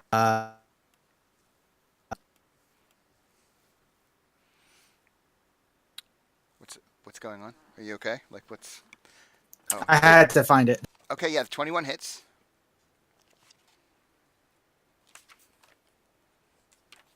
$26 damage. Yep. And then, does he get the ape's multi attack? I'm Or probably because gonna he's a say familiar, no. are we going to say no? Because he's Yeah. not a giant ape. Like he's an imp who's really not sure what the fuck is going on. I agree with this completely. But Slater is actually going to take some damage from that as a giant ape. So Yep. he's going to take 11 fire damage. All Which right. I'm sure as a giant ape doesn't do shit. Harshnag is going to swing again at the. He actually misses. He just takes one swing. He sees all of you around him. He could swing again, but he kind of decides not to. But he takes a swing and misses. Elizabeth. Okay. Since I've got the table in front of my face, I'm gonna assume that there's some kind of like leverage issue here. So I'm just gonna move down here and try and shoot between the slots, essentially, of the table itself and the bench to hit this Okay. thing, Sure. just thematically. Yeah. But I don't like the damage this thing's splashing. I want sharpshooter to work. Damn it! There we go. There we go. So just calculate the damage for me, please. 23 plus 32 would be 55. So what does it look like when you kill it? Oh, I just, it's got that nasty ass mouth open, hissing, whatever. I want to put one in the roof of its mouth and then the other one right in the fleshy under part of its throat. Yeah. So it you shoot it twice and it sort of like begins like slamming around on the table and fire seems to like start like some of its blood is pouring out and it's like hissing as it hits the tables. You can see how hot it is.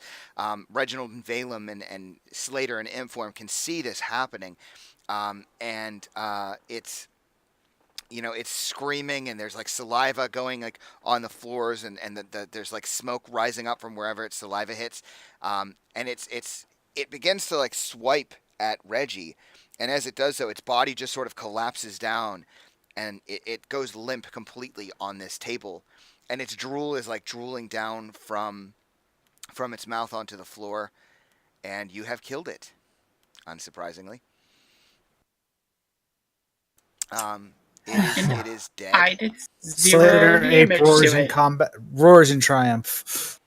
Okay, so yeah, you guys were successful. Again, shocking no one. That's What a do you good do look. now? Does this thing have scales or something, or is it just like chin? all legs. I think it's more But- chitin than it is scales. I mean, it's more like a bug than it is a dragon. So Okay. I'm gonna get some of my arrows back. okay, you can get half your arrows back. Yeah, and you're left in this large room. Fire still burning. What do you do? I am riding on the giant ape Slater's shoulders, like straight out of a bad anime. Okay. And we're exploring this room because you said there was a shadowy thing down here that I couldn't see with the dark vision earlier. I did say that, yes. So And I keep seeing this giant purple thing down here. that's so- just on the map. I can't get rid of that. That's Oh, like that's the Remoraz. nothing. Yeah, Okay. it's where the Remoraz starts. I don't know why they put it on the map like they did. Okay. but we can just like leave it there. That's fine. So yeah, you guys begin to explore the room, and yeah, you see these tables, you see the goblets and the plates. There's actually, as the further you get down, Elizabeth, you can see that there's like a kind of a mess made of like plates that's been knocked over, and there's like grease on it that's just like laying there on the ground. So does it look like there's some kind of like fight or struggle, or just like maybe something that this centipede salvaged? Could be either. Both are reasonable assumptions to make. As you get further I agree. down, kind of where Celinda is and where Elizabeth and Alton are getting down here, there is a large axe that is leaning up against the table. Hey, Harshnag! Yeah. Harshnag, nothing. Slater grabs it. Okay, yeah. Slater Oh, yeah. grabs the Mon- axe. Wow, Slater. You get a giant, somehow still surfered. Ooh, ah. It's a good look at you, boy. And yeah, See, how much does the body good? the thing weighs, the great axe weighs about 750 pounds. And I don't think he can hold on, carry I gotta check the giant ape strength now. I don't think he can carry that. Their things are like 26, I think. 23, maybe? 23. Now I gotta read the push-pull thing. Yeah, and Harshnag kind of goes over to the body of the Remoras and begins like kicking it and kind of like, letting out some frustration, and he, quickly like sheathes his great sword and begins to explore the room a bit with you guys. You must be doing pretty bad right now. He's pretty hurt. He's surprisingly hurt. Then Beth would approach him. Would you like me to help you?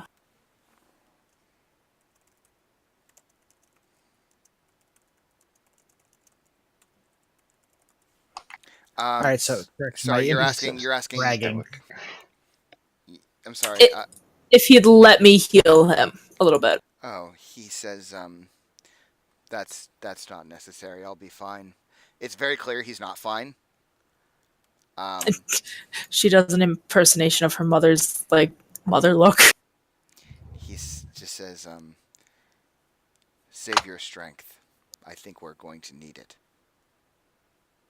You're important to us, though, Harshnag. You know the way around here. If something happens to you, we're fucked.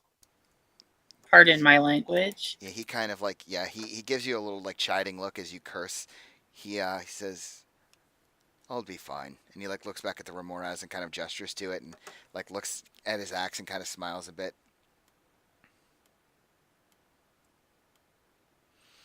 You were quite fierce. I didn't Smiles. fuck all. He says, when I need to be. So Slater starts at Alton's command to drag the axe back into the room. So you guys take a few minutes and make your way back into the main room there. I guess I should pull this up here. I think I'm gonna wait in this room. I think me and Reggie are both gonna hang out in this room until they do whatever they're Yeah. gonna.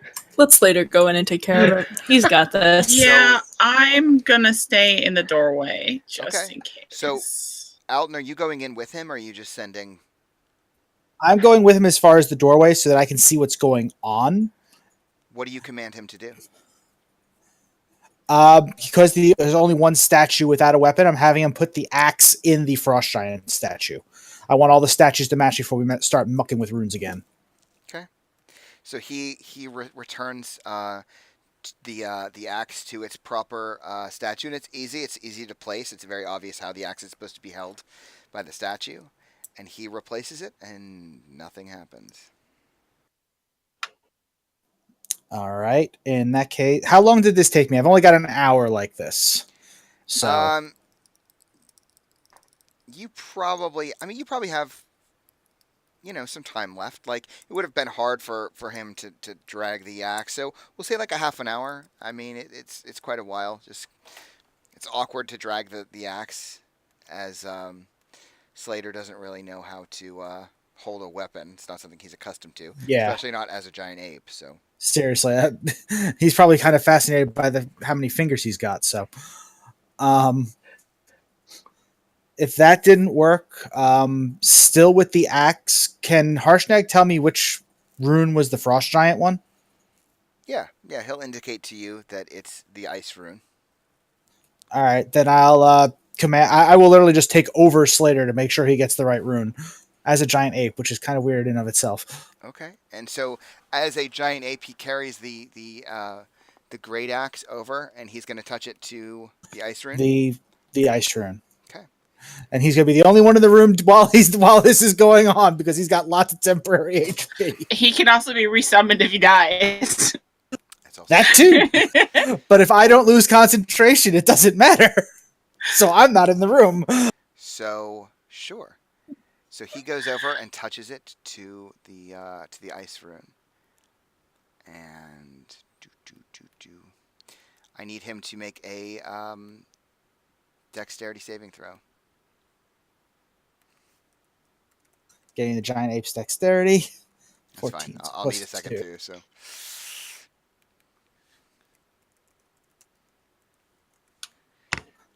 The ape is not dexterous. So he takes 10 bludgeoning damage and 17 cold damage as a familiar ice storm blows through this whole room. Just pelts him with hail and cold and wind. As he touches it, I think, let me just double check.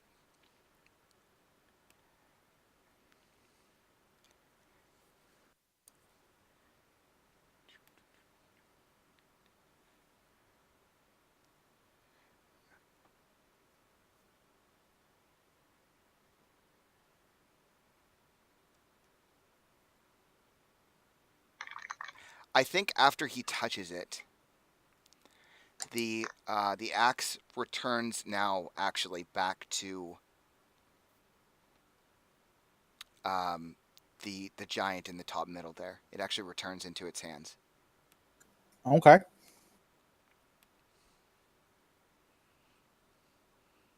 Yeah. So Nothing you happened to guys- the doorway. Nothing happens to the doorway. Still just missed. Any other ideas, guys? Out of curiosity, I mean, can Slater as the giant ape? I mean, it's just mist covering the archway. Can he actually reach through it? Like, is this even a solid doorway?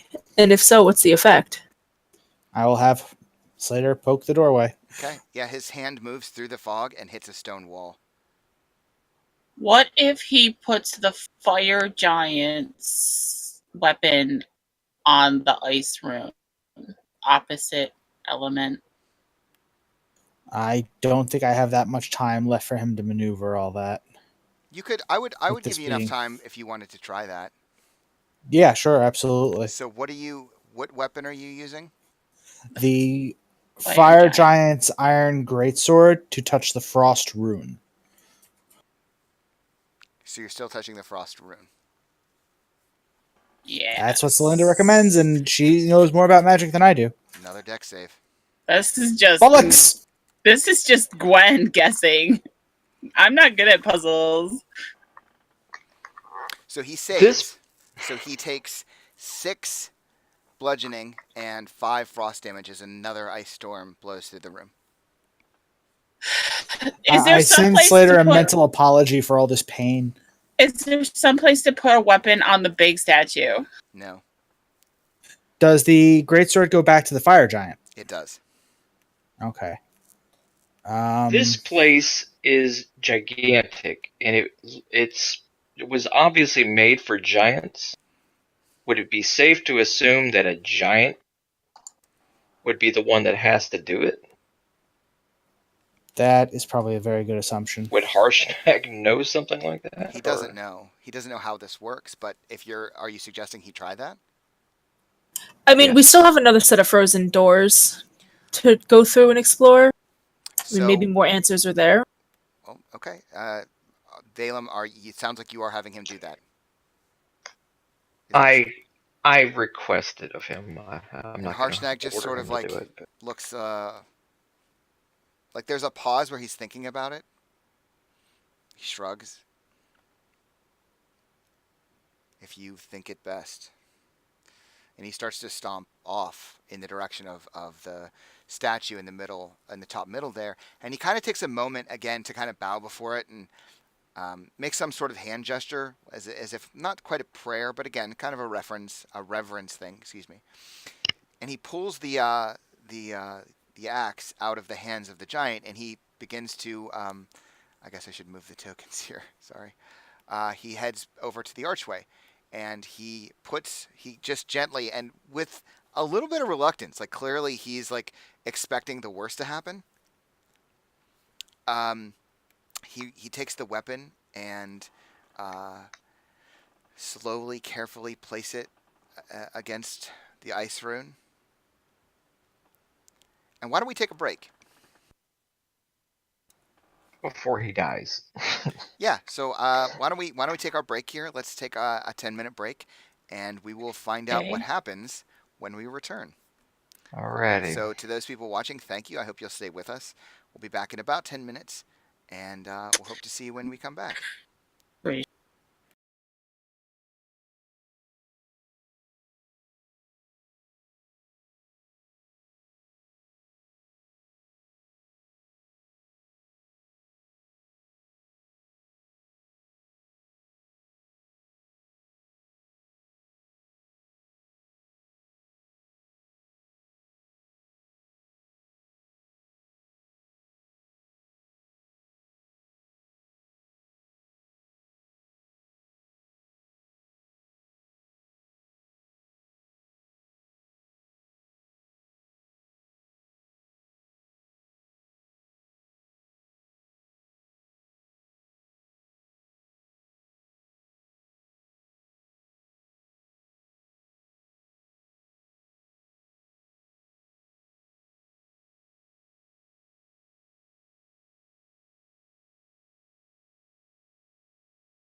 All right, so, oh crap.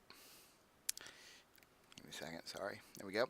So, last, we left off. You were watching as Harshnag was placing the steel axe against the ice rune of the portal. As you're all, standing far away, some of you probably can't even see this, I imagine, from where you are, or you're seeing it at quite an angle. You're having to look around to this other, the statue here of the cloud giant. And Harshnag sort of looks reluctant, kind of closes his eyes, braces for impact, and then nothing happens right away. And in the distance, you begin to hear what sounds distinctly like thunder. And it begins to kind of roll, but it sounds quiet. It's not violent. It's not happening in the room. You're not seeing it. And then you start to see flashes of lightning through the portal. And some of the mist begins to disperse, and we see what looks like just kind of clouds rolling around and some sounds of thunder rolling out, and the thunder gets louder, and it's rolling through what sounds like the entire complex. But again, it's kind of muted. It's not violent. It doesn't sound like it's on top of you. And then the mist rolls completely away, and Harshnag you can see him, and he's like looking at something through the portal. What do you guys do? It worked. Jesus. It worked. Yay! Your stuff worked. Guess we head in then. So as you approach, you begin to see what Harshnag is seeing. You can actually see a room on the far side of the portal, and it almost looks like you're going to be traveling through space or clouds or all of the above. It's black. You see stars. You see a storm. It's really unnatural what you're seeing, but you do see on the far side occasionally the lightning, kind of sparks out and it illuminates this room on the far side of the portal. Pretty. Are you all gonna move through? Space clouds, yes. Sure. Okay. Are you coming with us, Harshnag? Before you guys start moving through the portal, he says, kind of like shrugs, his shoulders sag a bit. Do you think that wise? Should one of us not stay behind? But what if the Oracle's in there? Didn't you want to talk to her? Or him? He kind of shrugs. This was more your quest than mine. Well, Is there a reason you don't want to go forward? He kind of sags. He looks a little dejected.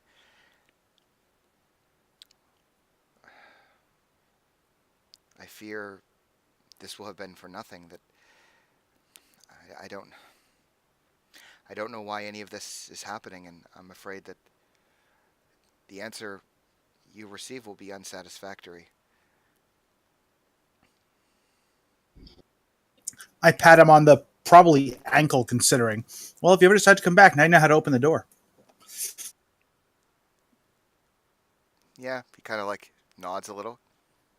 Yes, should you need us? I suppose this is true. Yeah, and you guys start to move through. Who moves through first? What kind of is Slater Anybody going? brave enough? Is Slater going with? No.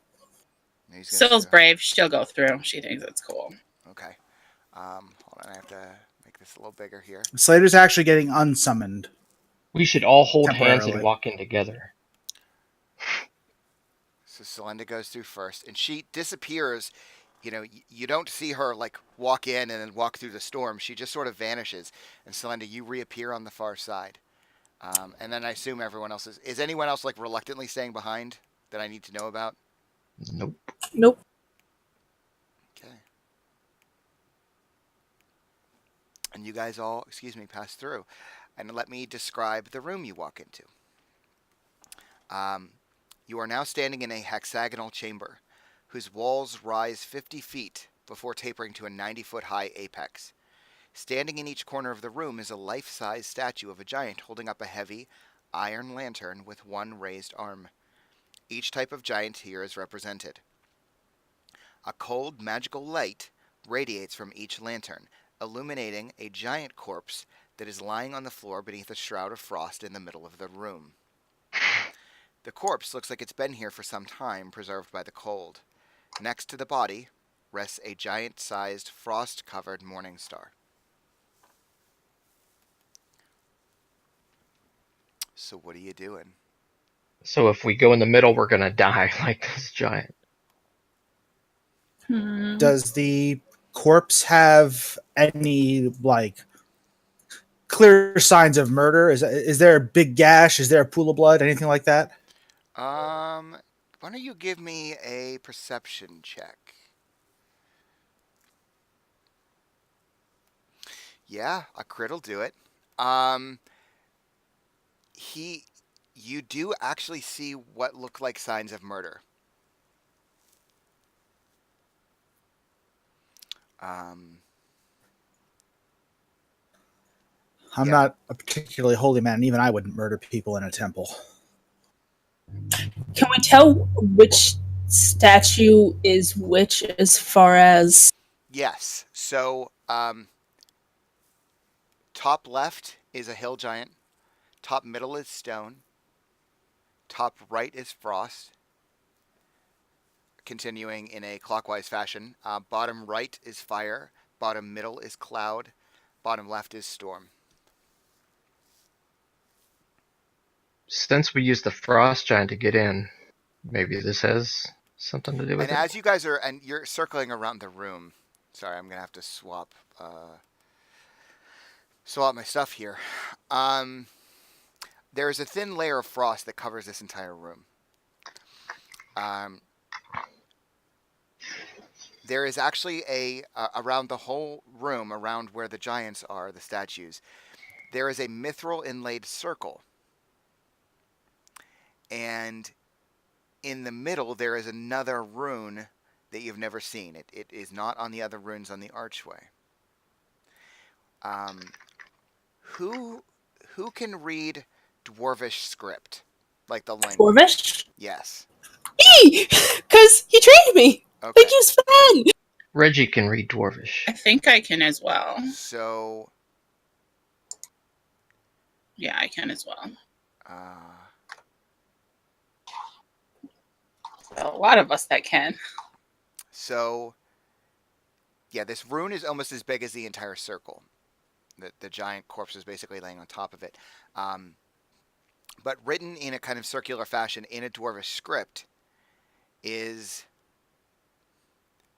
I think you're still going to have... Those of you who speak Dwarvish are still going to have to make an intelligence check. Because it's not Dwarvish language, but it's written in Dwarvish script. So, Okay. why don't you make me an intelligence check, those of you who speak or who read Dwarvish, to try to see if you can translate it. Is it written in another language that I know as well? I don't know. It's not. That's why you're having to... Oof. So, Wow. none of you are able to read it. It's a you can sound out the words, but it's not a language you recognize. If you wanted to take a while to try to work together to maybe figure out how to translate it, I would let you do that. Reginald would love to do that, to spend some time with everyone to try to read it. Okay. Yeah, I mean, again, having Beth grown up and learned so much from Sven, I'd think, yeah, So, trying to recall that would be. I'll say it's going to take you guys working together probably... You guys... I'll let one of you roll an intelligence check with advantage. You'll still do it. I just want to figure out how long it's going to take you. But actually, no. Roll me a... Let's say a D6. Would it make a difference how long it takes if Celinda didn't do that?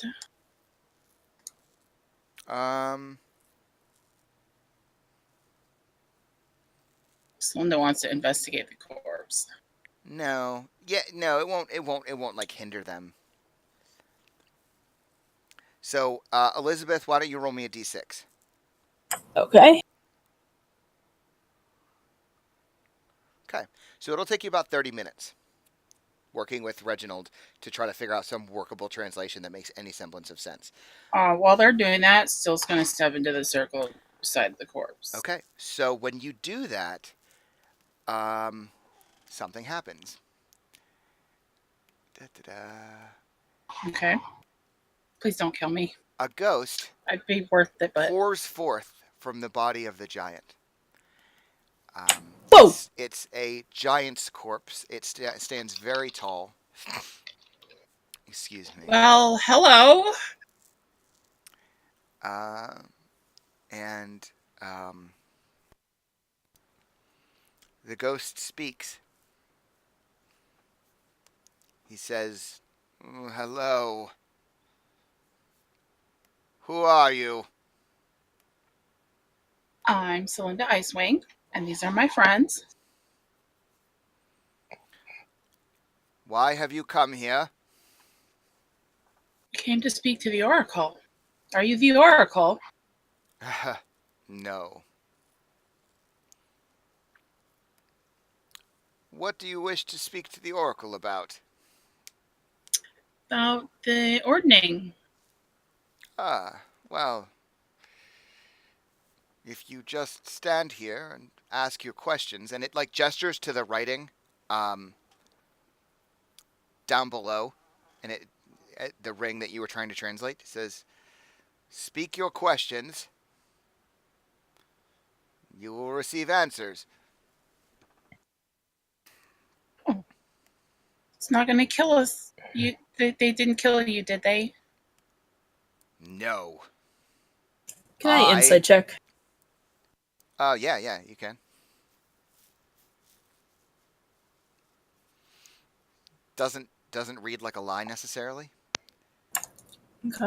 He Can says, I insight check him? Consider I'm really next to him talking to him. before you do that, he says, "I was killed by my father."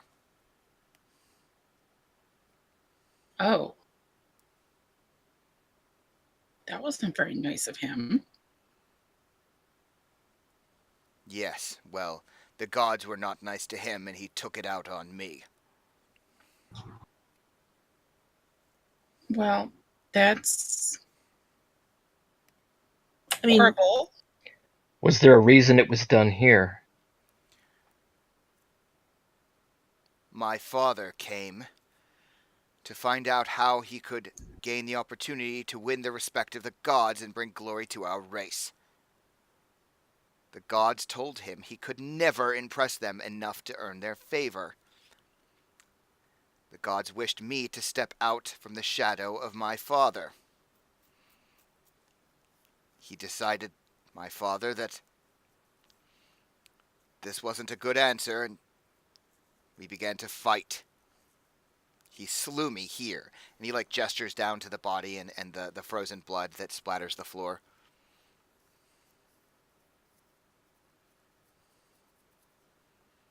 Could your father be the cause of what's happening with the ordning? And he kind of like laughs a little. He says, "No, my father is weak and a coward, clearly." what is your father's name? Blagothkus. What is your name, for that matter? And he kind of nods to you a little apologetically. He says, "I am Igaron.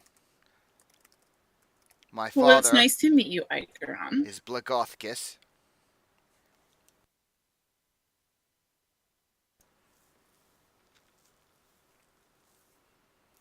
He says, "Don't let me disturb you further."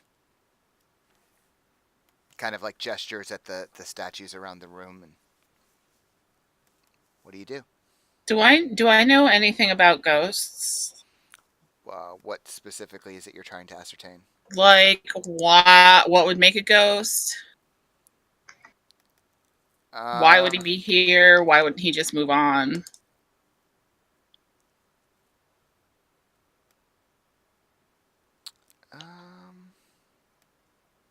I'd like to think Valem's going to become a ghost if he dies. Celinda would probably become a revenant. kill you all. What do you know about King Hecaton? That's a Hang good on, one.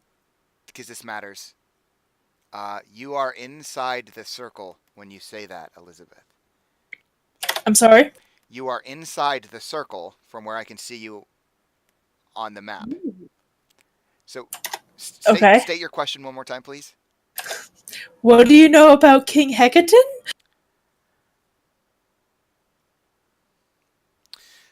Should I get out of the circle? No. Stay where you are. Don't move.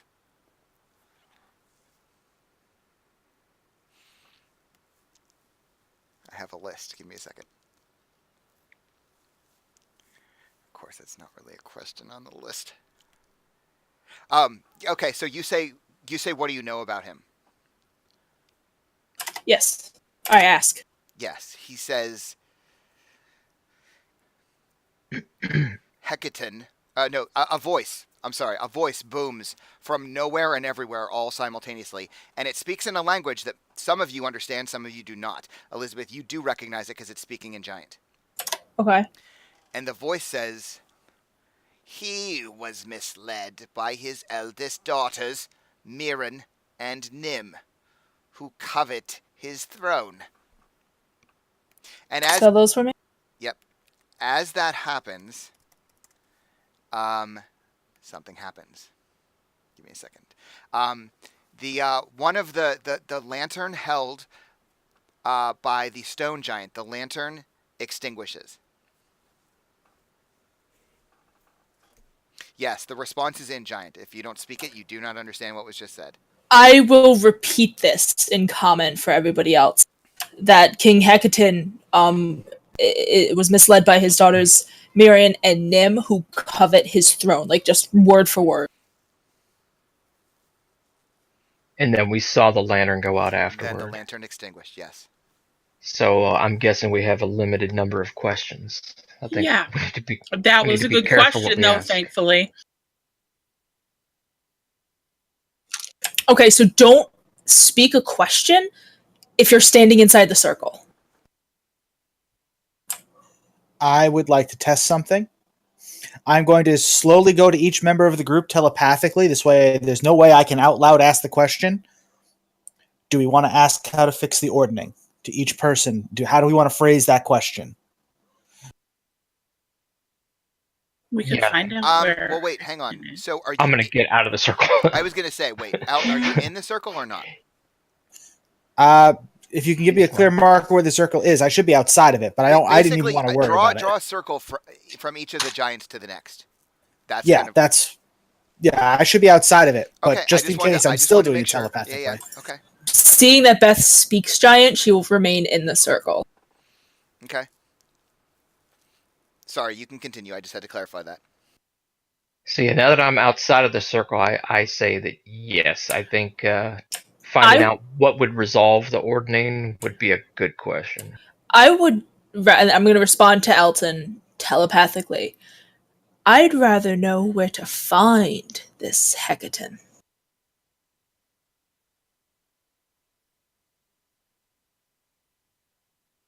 But That's my response to Also Elton. a good question. Didn't Harshnag already say that he was overthrown, though? I don't think he's the cause of the I thought problem. he disappeared.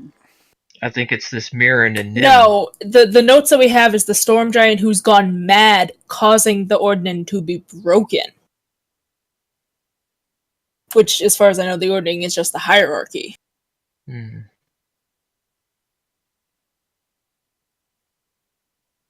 Well, perhaps if we ask how to resolve it first, maybe that'll give us an idea.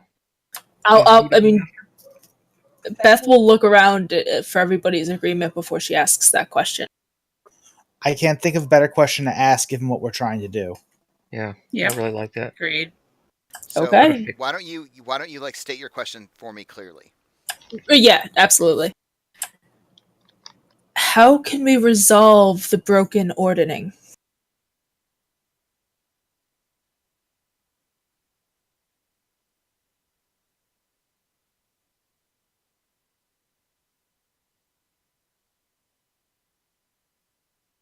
Am I the only one getting silence? No, No, I'm thinking. No. Okay. Yeah, and then the voice again speaks out loud in giant. And it says, "Find a magic conch of the storm giant king Hecaton. Use it to visit Hecaton's court. Root out the evil therein."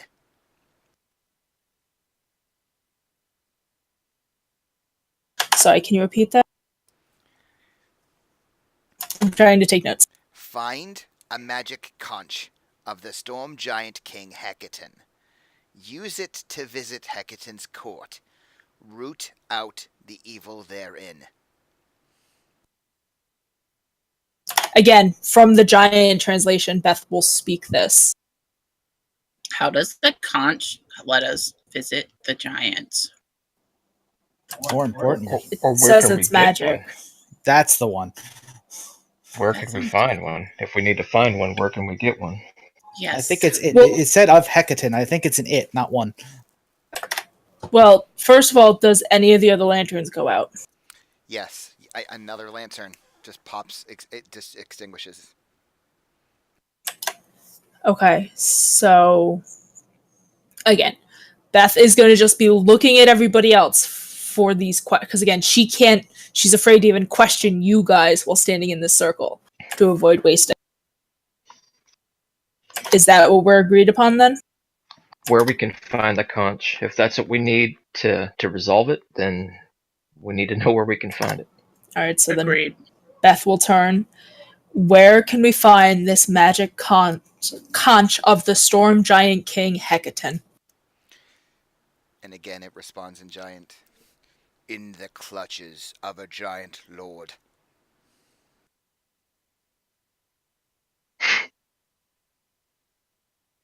Could it be more fucking vague? Almost like you're talking to an oracle of a god. So Yeah, as I say, don't taunt the God Oracle. There's a reason I'm trying to be a little specific with the questions. This is where it would have helped to have Harshnag with us too. He probably So would have that's Not three necessarily questions. because he could be using up our questions with his own. Yeah. yeah, and so you ask that question, and another light extinguishes. So we should have three more if all Three left. holds. The obvious question is, what's the name of the giant lord who holds the conch of King Hecaton? And the second one would be, where can we find them? Hang on. I want to. I'm going to try to help you guys here because the problem is the module lists very specific questions, so I'm trying to give you answers that relate to the questions you're asking because you're not asking exactly those questions. I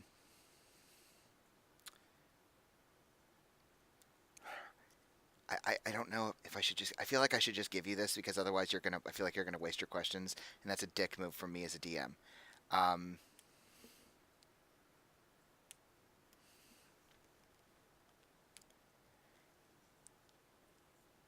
You're reading it.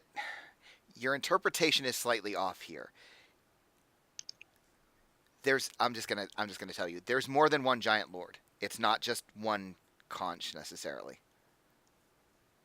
I don't know if that helps. Hopefully it does. But regardless, it's in the clutches of one of the giant lords. Correct. I'm guessing like the Lord of the Oh, Fire Giants, Lord of the Stone Giants, Lord of the... yes. I think you're exactly right. If there's more than one, they each may contain one. So we just have to find one of them, theoretically. So was Ga a giant lord? She Don't didn't ask. have one. I am not going back and rooting through that thing now as a corpse because that only is going to make it worse. Yuck. No. I think we need to pick. We have 3 questions remaining. I mean, we've already faced the Hill Giants. Yep. Quite frankly, I mean, the only other giants that we know about, we know the Cloud Giants destroyed Nightstone. Well, We fought the Fire Giants. right, but we do have, theoretically, access to Frost Giant knowledge in Harshnag. If we could always reach out to our absent-minded Cloud Giant friend to get some information there. So we Oh, don't need to God, waste not questions him. on the oracles, I think, about those two factions. I tried to send him before. He didn't even remember us. I know. He's a bit senile, so. I know, but all we have to do is like send that question to him and hope he gives us an answer. He's not the only Mm. cloud giants we know either. That is, well, you and I know the other They're the ones. I only don't ones we think spoke to. Phelan and No, there's 2 more that were in Waterstone or Waterdeep. Remember? I know, but only you We and I know didn't them. talk to them. Oh, yeah, Oh, only you and I that's it. know that. If neither of us consenting. You saw him though, Balaam, didn't you? You saw I them. saw him, but I mean, if I just You send them, can't they're talk not to going to know them. who I am. You can't talk to them either. Weren't there also frost giants in a ship that were pillaging up and down the Sword Coast? Weren't they in Luskin last we You knew? did hear that. Yeah, yes. we never saw them either, though. We heard. Didn't we hear in the paper though that they'd been in Luskin? Xanthrel's Keep. Wait a minute. Xanthrel's Keep was recently attacked, according to the newspaper I read in wherever the hell we were. I wonder if maybe they recovered a conch. I mean, I mean, they were able to repel the attack. Well, this is what we know. The only We reason I think know that they would withdraw is if they lost their commander, right? we know that we need to find a conch to get into Hecaton's court. We know that it's in the clutches of one of the giant lords. So unless the giant lord is on that ship, or I don't, just like Guh was just kind of like sitting on a pile of rocks, I don't think that the lord is going to go around town killing stuff. He's going to send his minions out to do that. So we're going to need to find, just like in Gred Hog, where we found Guh, we're going to need to find a base of operations. So we need to know where the headquarters from wherever these giants are. So if we're going to pick the Frost Giant, I think we need to know where they're based out of. But So I again, think that- theoretically, we could get that knowledge from Harshnag, couldn't we? assuming he would want us to go after his kind. you have That is 3 one. I mean, questions he is left. still a giant. he, I'm just pointing out you have the access right now to a god, so you have 3 questions left, and there's a lot of I questions think unanswered. I think Okay, we just use I that. need to ask I think this- we just use that as a question. We just ask let's pick a giant type and just say, where can we find the lord of the such and such giants? Yes, but I have to ask this of Sean. Mhm. If I were to ask in one question for 3 or more than one, would that count as one question or 2? Sorry, I'm trying to read while you're talking. Say that again. So, as an example here, I'm not actually speaking for Beth. If I were to ask, where can we find the lords of the fire, ice, and hill giants? Is that going to count as one question or 3? Because I'm asking about 3 different factions, and there's going to be 3 answers. Can you answer me that as a DM? I feel like that's 3 separate questions. Even though it's all phrased as one. Okay. Yeah. Yeah. Let's pick a faction and just ask about that. Okay. Well, cloud giants, from what I think we've come to know, they're usually pretty chill. Storm giants, fire giants, and maybe frost giants might be our best bets. Thinking of the pillars out front, fire giants were like enslaving dwarves. And then storm giants were throwing lightning bolts at boats. Like they're aggressive, domineering actions. So Beth would want to try and bring them down a notch or 2, personally.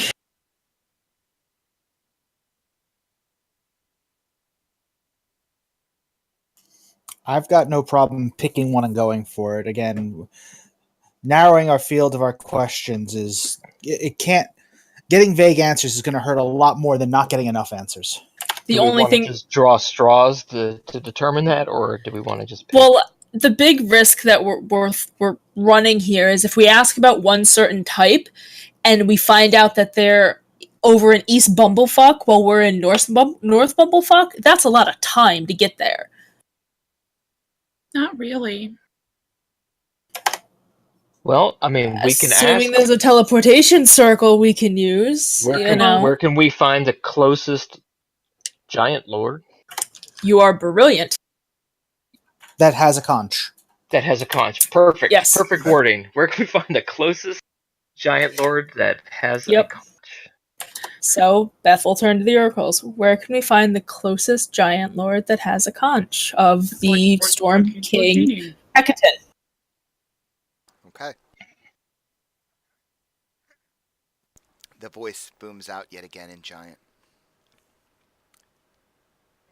And it almost shakes the walls, it's so loud. It says the following, and I will put this in text after. It's a long wall. Thank you. First, you must prove yourself. When human barbarians came to these lands, they fought our kind and stole our relics, burying them in the ground. The humans built altars to Uthgar, their god king, atop these relics and surrounded their altars with burial mounds. Go to these mounds, retrieve one or more of our lost relics, bring them here as tribute. Do this, your path will be made clear. There are many paths you can take. The more relics you deliver, the more paths you will have to choose from. Several evil giant lords stand ready to oppose you. You can ruin all of their plans by defeating just one. Which one remains yet to be seen? And it silences.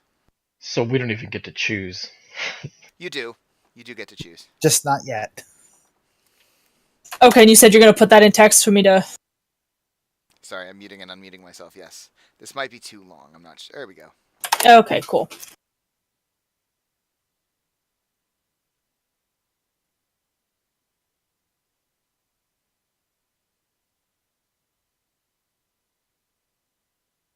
So we have to find the lost giant relic. Or Relics, relics. plural, yeah. And the more we bring back, the better our odds. Guess where can we find the giant relics? Can we have a map of Uthgar burial mounds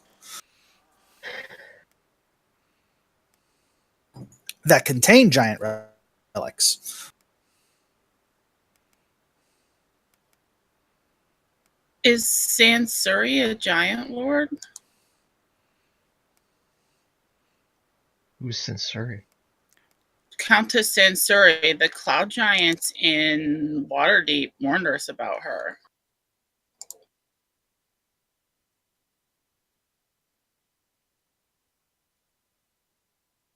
I'm not going to answer that. If you want to assume she is, that's up to you. Well, so And the yet humans built altars to another Uthgar. light goes out, so you still have 2 questions if you want them. Yep. But we have the humans built altars to Uthgar, their god king, and atop these relics, surrounded their altars with burial mounds. Go to these mounds.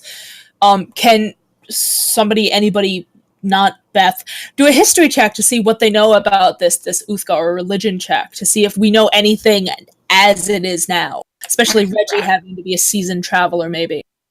I have a 5 in history, so I could try that. Reggie is a 3. I'm thinking Reggie being human might maybe have advantage on it because it was a human issue. No offense to Slender, I know she's half, but Technically, I'm full tiefling, but yeah. I mean, if you wanted to roll history, you could. Is there something else you'd rather I roll? No, there's just. Sorry, I'm just enjoying myself. I'm good at history. So what apparently. exactly is your question here, Selenda, about the Uthgar? Do I know where these human altars to Uthgar are? No, definitely not. They're scattered to the 4 winds. Like, they're everywhere. Most of them are hidden or buried. You know enough about the Uthgar. I mean, the tribal warriors you've been fighting and met up with. I mean, they're all members of different Uthgar tribes. Each of the tribes, kind of devotes itself to an animal or some sort of spirit guardian, and they kind of live in that way. It's a little racist, but it's kind of how, like, think Native Americans. They each kind of split apart into their own separate tribes, and that's how they live. But no, you don't specifically know where any of the mounds are. Maybe we need to track down some of these Uthgar. Yeah, so the forest might be a good start. Yeah, I was just gonna say that. But do you want me to? We have 2 questions. Do you want me to use one of the questions to see if I can get a more specific location? See if we can get a map. Well, I think if we just ask, can we get a map, all he has to say is no, and that's the end of that question. Right. I'm tempted because Fair point. if Countess Sansuri is a giant lord, she has one of the relics, doesn't she? No, that's not. Nope, that's not what's happening. Shh. Let me be clear as I can be, just so I can clear up some of the confusion, because it still sounds like there is some. The Oracle wants you to retrieve a relic. Then when you return with it, it will give you directions, basically, to a giant lord. Okay. So the more relics we can know. retrieve. So We know where one of the relics is. You're not going after the giant lords for a relic. You're going after the giant lords for a conch. I know, but Countess Sansuri has the Nightstone, which is a relic, right? You don't know that she has that. No, we do. It's in our notes. I don't think I have it in my notes that Zephyros told us. Countess Mulara and Count Lambillo told us that Countess Sansuri was the one that attacked Nightstone. So if Nightstone was taken from Nightstone, that's a giant relic. It goes to, logic says that Countess Sansuri has the Nightstone. So if we find Countess Sansuri, trying to help you. If you don't want my help, I'm happy to just not. But I'm telling you now that that's not the relic you're looking for. Okay, that's not the. So we're looking for a specific one. All right.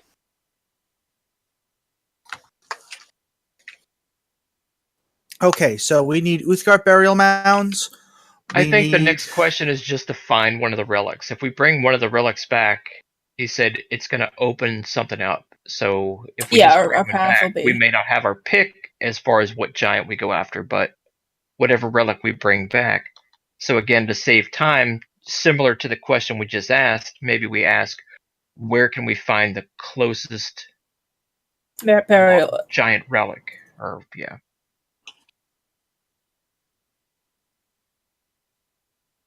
Okay.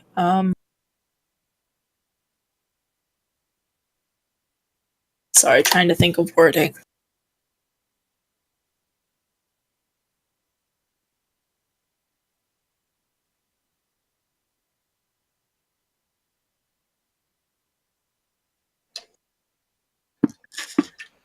I would say, where can we find the closest giant relic to our current location?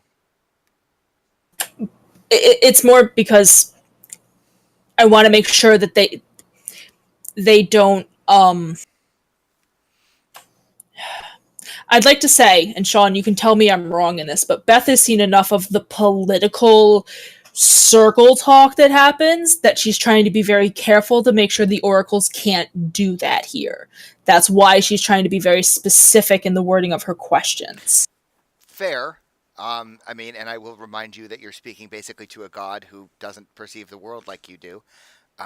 Right, but that's the reason she's being so careful with the wordings. So I apologize for the delay there. That's fine. I'm trying not to like meta this, and that knowing that it is very possible both you as a DM or the wording in the book may make allotment for that. I would think Beth has learned from all this political nonsense we've been through with the story quests as far as each character that she's not going to let that happen here because they're limited, and she's dealing with a greater being. Mm-hmm. That's totally fair. So what are you asking? What's your question? Where can we find Oh, I realize one now. of these relics you seek at the burial mounds of Uthgar, and where? Fuck, nope, that's not gonna be right. Ah, shit.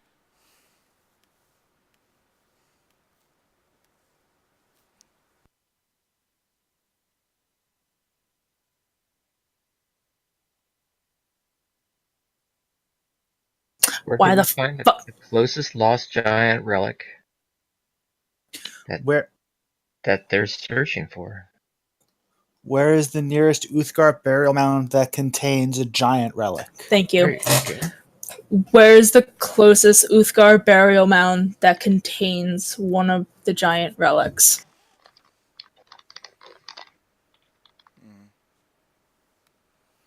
Mm. Yeah, it responds, and I don't remember. Was that your last question or second to last? Second to I last. was gonna Second to say. I feel last. like that was second to last. Okay, good. So yeah, the light extinguishes, which I didn't even realize I could wipe those out, which is great. Um, where is the closest relic? Is your question correct? More With, carefully phrased, yes. But yeah. It's well. I see this matters. Can you type out your question? yeah, I can. Thank you. Sorry, I'm doing notes.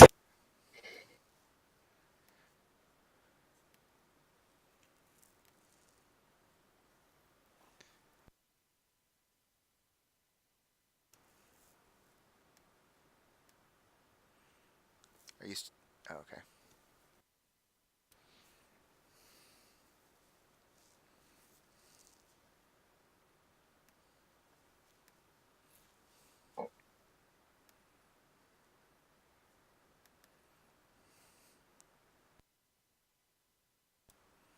Okay. Yeah.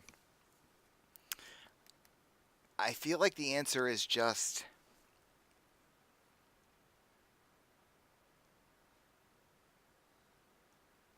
I think the voice again in Giant just says Great Worm Cavern to the east. Okay, that's something. Like I feel like that's enough of an answer, right? Like it's not. Mhm. Okay.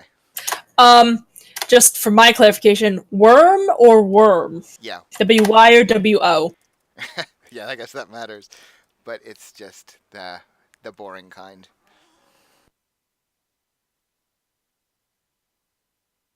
Sorry. Especially if I'm taking notes. Alright. So now the question to the group, not the oracles, is do we save this last question for when we come back if it works that way? Do we risk it? We have the information we need. Do we? We know where we can find it, but we don't know what we're looking for. Should we ask the oracle if we should save our last question? Ha ha ha ha.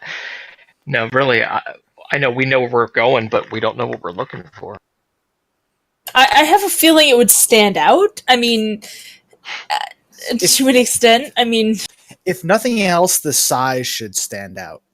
Let's yeah, face it, giant if they're size giant relic. relics in a human burial mound, I think there's going to be a disproportion there. We can make that assumption, sure, but it could just be a bauble. You never know. Yeah, but a giant bauble is probably the size of a human.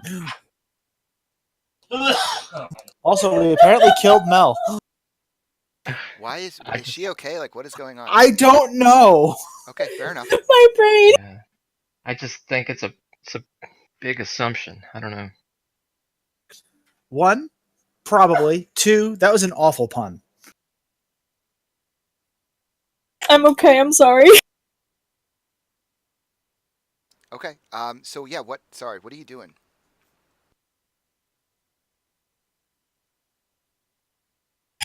I mean, if the party doesn't indicate to Beth that there's any other questions, she'll start like trying to back out. I mean, that's the only thing that I can ask is what we're looking for. If you guys just want to wing it, I think I'd like to save the last question in case we find more questions getting this relic.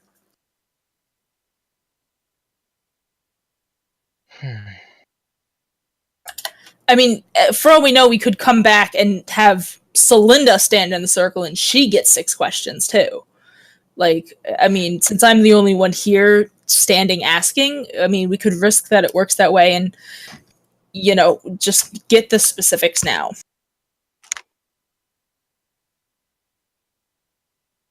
I'm rolling a die. 1, we ask the question. I just 2, hate we leave the question. making assumptions like that. I mean, especially if we're making these decisions based on timeliness and we need to take care of this as soon as possible. For us to get there and then shrug our shoulders and not know what we're looking for, just would seem like a waste of time to me. All right, correction. Odds we ask the question, evens we don't. Just I don't want to do a D2. All right, I'm gonna ask the question then. Okay. What is your question? In the Great Worm Cavern to the east, what is the giant relic that we're looking for look like? Or, yeah, what is the giant relic that we're looking for? And again, the voice answers in the giant tongue. It says, "A broken shield." A broken shield? Correct. Okay. Those are our 6. They are all in the group note handout thing. I added some addition to Hecaton based on his story, but there's a big quest right at the top with the relic information. Okay, and I'm gonna slowly try and back out of the circle and hopefully not get backlashed. Okay, so you exit the circle. The last light is extinguished. Is the ghost still there? Yeah, I was just gonna ask, did the Yeah, ghost the ghost is just kind of watching you guys, observing this. Oh, it's still Okay. there. Talk to him. Well, we can ask the ghost more questions. Yeah, and he just kind of watches you, and When you were here, you talked to the Oracle. my father did. Can you give us any information that he got? I told you what information he got. The gods told him that he would never be able to impress them enough to earn their favor.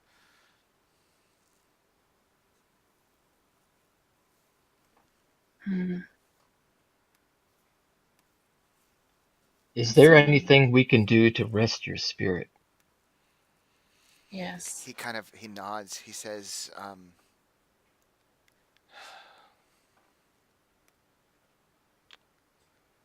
"You could slay my father. I know not where he is, though." Is he by chance a giant lord? He is not. He is? He is not. Oh. I didn't think so. But he is of the Frost Giants, obviously. So if we seek out the Frost Giant Lord... I think, actually, he's not actually a frost giant, Igaron.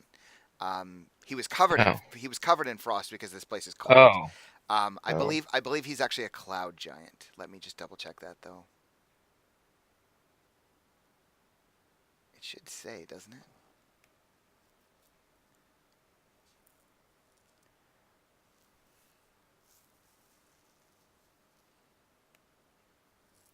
Yeah, he's a cloud giant. Interesting. Is there any info? Go ahead. Do you have any idea where your father would have went? I have no idea.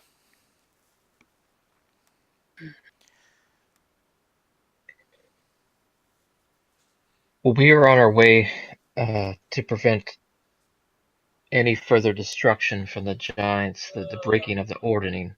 Is there anything you can do to assist us? Yeah, he kind of like looks down as though he's thinking. He says, "I don't have much to offer, but..." And he points at his body, which is, I think I described, it's wearing some armor.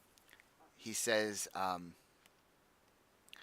have no use for it anymore." And he points down at the breastplate.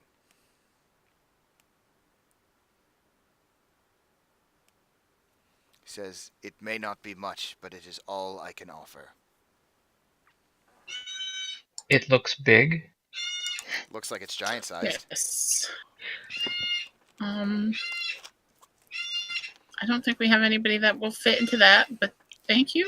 He shakes his head. He says, "It's magical." Oh, Oh, well, that changes things quite a bit. Valem, go take a nap in it until it resizes. Go take a nap. I mean, I guess I would awkwardly strip this breastplate from this rotting giant corpse. Yeah, and he doesn't mind. He seems unconcerned. And as you're pulling the breastplate off of the body, and it takes you several minutes, and it's kind of hard to watch because the body is so frozen that you're having to like rip and tear at it. But again, Igaron doesn't seem terribly bothered. I'm As sure you're- Reggie and myself can kind of assist with this. Yeah, Rubbing the maggots off of it. well, it's too been cold here. frozen. Yeah, it's too cold Okay. here for maggots. You don't have to worry about that. Centipedes, yes. Maggots, no. As you're pulling at the breastplate and pulling it off, you actually see that in one of the hands of Igaron's corpse is this kind of a. It looks like an opal, like a large opal, just a large gem.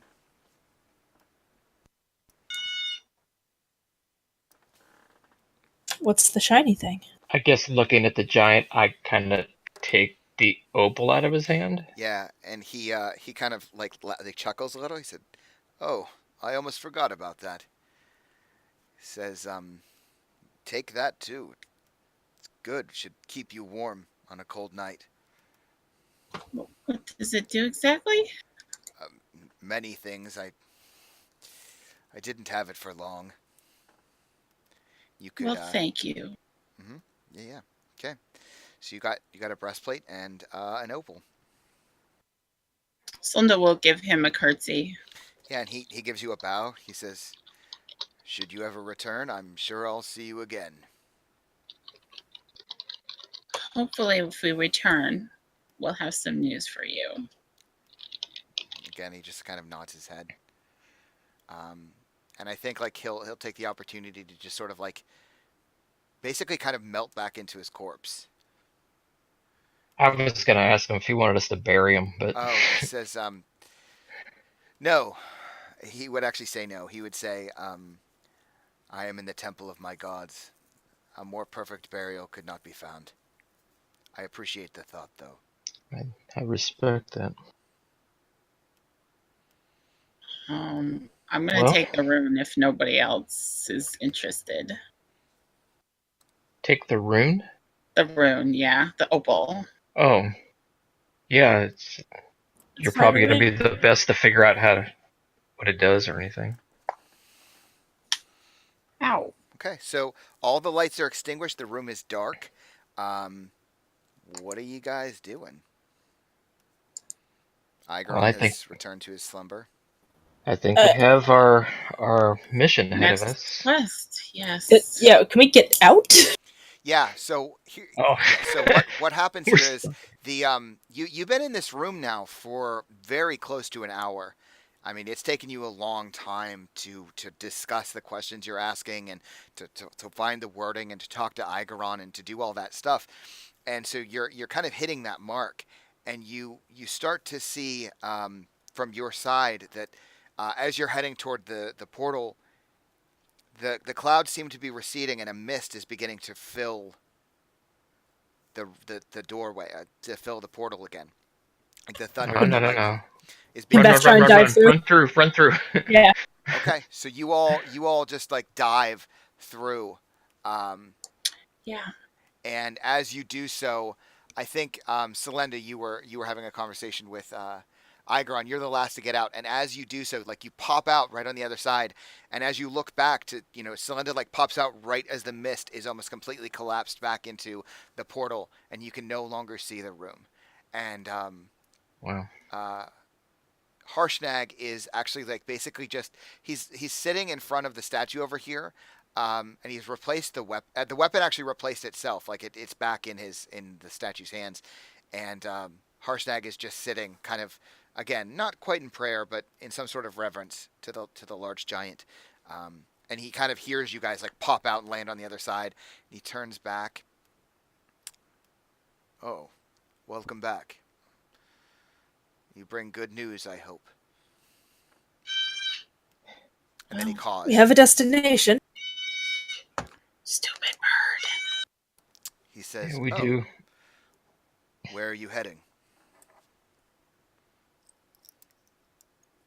Someplace called Great The Worm Great Cavern to the east. He kind of nods. He says, I've been there. Not far, thankfully. Well, for you, sorry. Small legs." Do you know of anything of a broken shield there? Shakes his head. "No. I've only passed by it. Done quite a bit of traveling in my time." Well, that's where we're going. And hopefully, starting on our way to resolve this. Nods. "Excellent. I wish you the best of luck. I hope you don't need it." You're not coming with us. He shakes his head. He says, "I feel as though I should stay here. It's been some time since any giants have visited this place, and it needs a caretaker, I think. Might be a good time for me to stop and leave the work to able-bodied adventurers such as yourselves."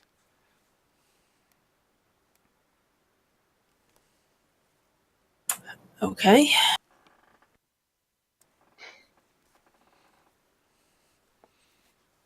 Yeah. So what are you guys doing? Would we be able to assess how far away this place is, the Great Worm Cavern, from where we're at? You really have no idea. Can we get any more information from him about like a Yeah. more exact location? That might be something you should do. Yeah. Yeah. That's a smart Um, idea. Yeah. So Beth would kind of, okay, so if you're not coming with us, can you give us I mean, we know it's to the east, but this is a big mountain range and we are small, as you said. I doubt you have a map, but can you give us a little more He specifics? kind of puts his finger up. He says, "I could draw you a map. Would take a bit of time. I'm quite familiar with the land, in fact." That would be fantastic. He said, "Why are you looking for this worm cavern? What is special about it?" We need to prove ourselves to the Oracle in order to get the information to clear up the ordning. We're looking for burial mounds to Uthgar. And specifically when you say that, Salanda, he begins to nod. He says, "Yes, I'm familiar with a number of them. They're scattered across the northern." If you Know could- them, then. When you create the map, if you could mark them, that would be a great gift to us, a great favor. Of course. Oh, thank you. He says, "It'll take You rock, some Harshnag. time. A few hours if there's something you need to be doing." Well, Yeah, we I've could got a lot probably, of information to get to Crowman. and we could probably use the rest, honestly. I mean, there's a nice fire in that southern room that we could not freeze our tits off. Yeah. Psst, there's also other areas of this place you haven't explored, but whatever. You want to rest, that's fine. No, I'd like to check out that northern door personally. Okay, sure. I think Or we can That's explore me. more, yeah. I think we should rest first.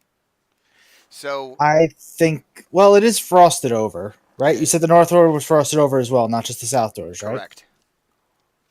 Well, I can help you with that. A little fired, probably.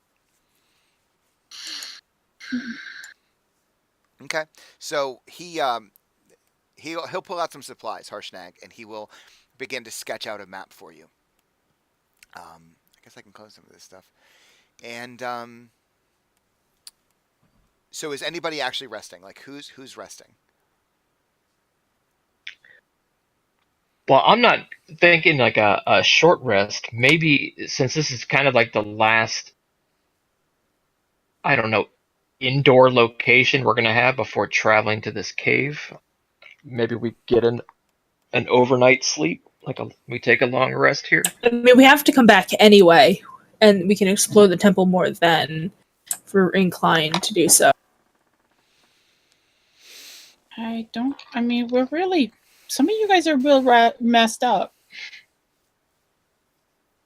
We are, but we'll We'll survive. Well, let me second think. Yeah, I about mean, that. we don't Yeah, know we what don't we're all going to get be our shit facing. back on a short rest, Mr. Warlock. Between here and the cave, we have no idea what we're going to face. Yeah, So if we get a Reginald long and- rest here. Yeah, Reginald and Valem got beat up real bad. well, that's just it. I'm not against the concept of a long rest once we've secured the temple. But I don't know if I Yeah. want to take a long rest. Without knowing what's here, I understand what you're saying. Yeah. That makes sense. Question.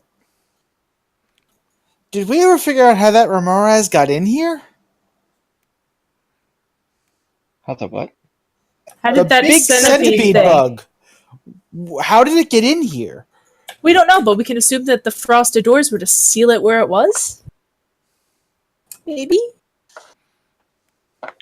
Don't they burrow? Yeah, Could have- Selenda would know that kind of creature is more than capable of actually burrowing through dirt, stone, all manner of shit.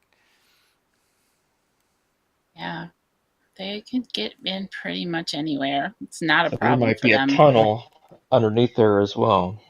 So it's not just the room to the Possible. north. We need to go back to the south and try to find a tunnel. Or at the same, I mean, again, if it's going to take them a couple hours to get the map done, we could still post watches, do our long rest. We can just lock the door and make sure there's no tunnels in. It could have just come in through the doorway. It was big enough. Except the doorway was frozen over. True. But it could have gotten in before then. Don't know. It would have starved, theoretically, if it was too long.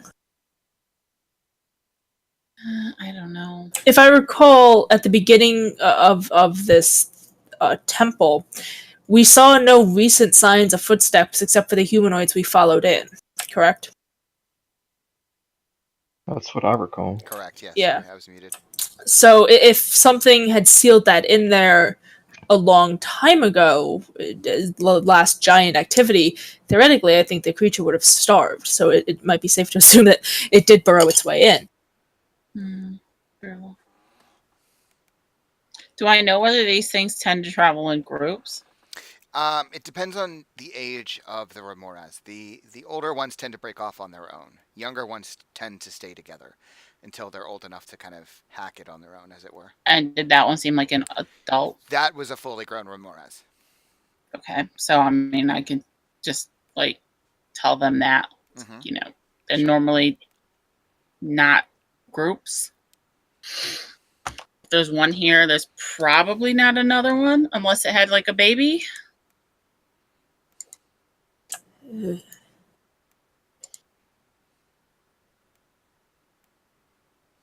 And I think if it had a baby and it was making a nest in that room, the baby, we would have seen it probably. I'm still in favor of resting. Again, the burrowing. I mean, we're always going to face some kind of threat when we're not in a regular civilized area. But this is a roof over our heads, where we have a certain understanding of the layout, plenty of room.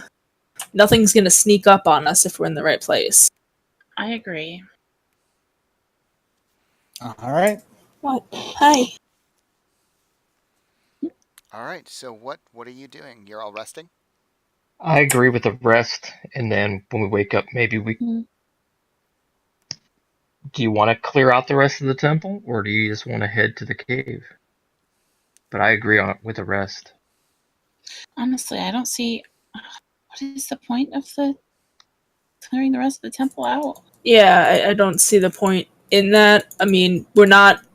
I mean, Harshnag's going to stay here to be the caretaker. It's not exactly like we're going to loot the place. Yeah. That would be unwise. Not to mention disrespectful, considering so far this place has only been helpful in our quest, relatively. Harshnag's a real cool dude. What? Oh my god, stop it. Cats, man. Sorry. All right, so long rest. Yes. Yes. So you guys all bed down, and it is very cold and difficult to rest. But you manage it. You know, you head down to the fire in the room to the south, and you Can I use my armor of glamour to make it just a nice big fluffy wool kind of piece of armor? Yeah, like a parka. Yeah. You could definitely Yeah, do that. That totally. That makes total sense to me. Yeah, sure. Okay. Beth just I'd kind of like- puffs out. I'd like to take some time during our rest to attune to that breastplate as well. Okay. So you I attune to will your breastplate. attempt. I'll attempt to tune to the opal as well. Sure. So, Valem, the breastplate does in fact resize to fit you. Nice. It is a +2 breastplate. Oh, Nice. Nobody can touch our healer, yo. I could definitely use that. And I think that's all it is. Let me just double check because I feel bad. Give me a second. I mean, that's good enough for me. That's gonna pump my armor class to 20. Yeah, it's gonna definitely That's give you a pretty huge nice. boost. But the opal I have to find. Didn't I leave the link? I didn't. Shit. Because I have to link you something so you know what it is. Okay. Doo-doo-doo. Ooh, Yeah, it is just a +2 breastplate. That's all that is. However, the opal is more than just an I'm opal. gonna make some. You take some time to study it, Celinda, and you do in fact see that they're embedded deep in the opal is a rune that you actually recognize from the archway from before. It looks distinctly like the Ild rune, and I am going to show It's carved like it, or does it have it carved on it? it. It has it carved in it, like inside. Like you look into the opal, and it looks like it's somehow carved inside. Clearly, an item of magic. Oh, that's pretty cool. Right. So I'm gonna share this with everybody, and then I'll edit it. I think so that Gwen can. I think so Gwen can have it in her handout. Oh, so Oh, the it should be in must all the of fire your rune. journals, right? Can you all see that now? I see it. Okay. If it isn't, let me know and I'll fix it. But yeah, so that is an opal of the Ild rune.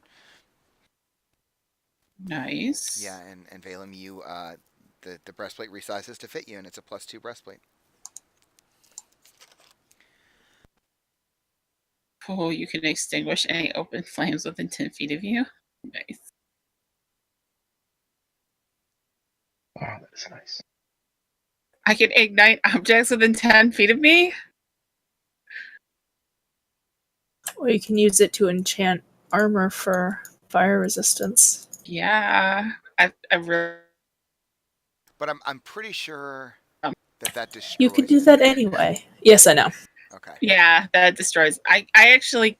Yeah, but this. I don't need a spell for this. I don't need a spell to blow things up. Shit, give that back, Celinda. I can set things on fire now. Okay, so you guys all take a long rest, and Harshnag rests as well, because you're resting, so he would rest as well. Gains all of his many hit points back, thankfully. Yeah, you're not really sure what time of day it is, especially in the cold like this. There's no external light. You have no way of knowing. But Harshnag does finish his map, and he does give it to you. Here it is. Did I already have it open? I did. I'm going to show this to you guys as well. So that's the map he gives you. He's quite the artist. Yes, he is. It's almost like he's lived a really long time and he's traveled a lot of the world. I could have done better. Well, that's not far at all. And all those things that are marked. He's marked some X's. cities. Like you can see Erebor, Yarder, and Tribor, Luskan. Neverwinter, Luskan. Yeah, just stuff marked with X's, sorry. Correct. Is where this. Okay. How long did it take us to get from Mirabar to here? Just so I have a time frame idea. I don't. Several days, 3 days, 4 days, I think. Okay. So if Mirabar to here is 3 days, Great Worm Cavern's probably a day or so away, Give or take. given the terrain. What the hell? Gesundheit, somebody. Yeah.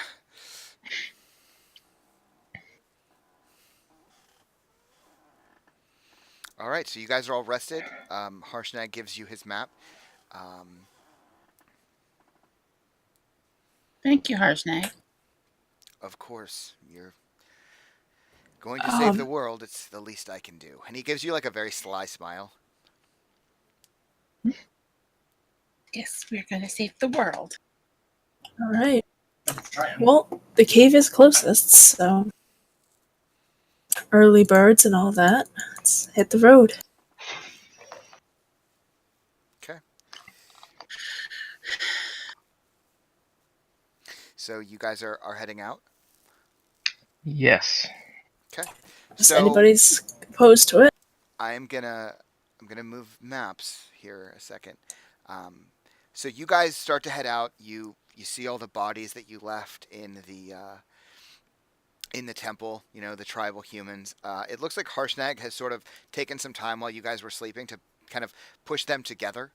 And excuse me. And you guys make your way down the long hallway, and you can kind of feel the cold before you even get there. And you know you can kind of hear the snow blowing, the winds outside, and it's not bad. It's not like a storm, you know, nothing quite like what you experienced in the certain room of the temple. But as you emerge from the temple, you see the pillars there. A strange shadow is kind of hanging over the cliff as you emerge. And as you kind of look up to try to ascertain what's creating the shadow, you spot a strange vehicle that appears to be hanging in the sky. And it seems to be moving in your direction. Is that a fucking airship? It looks from a distance like a small ship with sleigh runners, held aloft by a giant red balloon. I fireball it. What? What? Just kidding. You do that at the exact same moment Valem said Santa, and I'm like, oh shit, she actually rolled it. Is there any way we can see what this thing is ferrying? It's way too high up. You can clearly see the ship, but you can't see anything on top of it. It's way over your head. The ship approaches. It seems very clearly to be heading in your direction. And Take cover. Yeah, I'd like to hide behind one of the pillars for the moment. okay, so it creeps ever closer. You guys kind of all go hiding behind rocks and, you know, finding drifts of snow to hide behind. And it gets very close, but it doesn't land. It's got, you know, it's at least 50 feet over your heads now. I mean, you can make out pretty good detail of the ship, but again, you're underneath it, so you can't see on top. There's no real visible markings. There's nothing on the balloon. And kind of abruptly, you see that there's two things dropping from the ship. And they sort of unfurl, and you take note that they look like rope ladders that were dropped from over the side.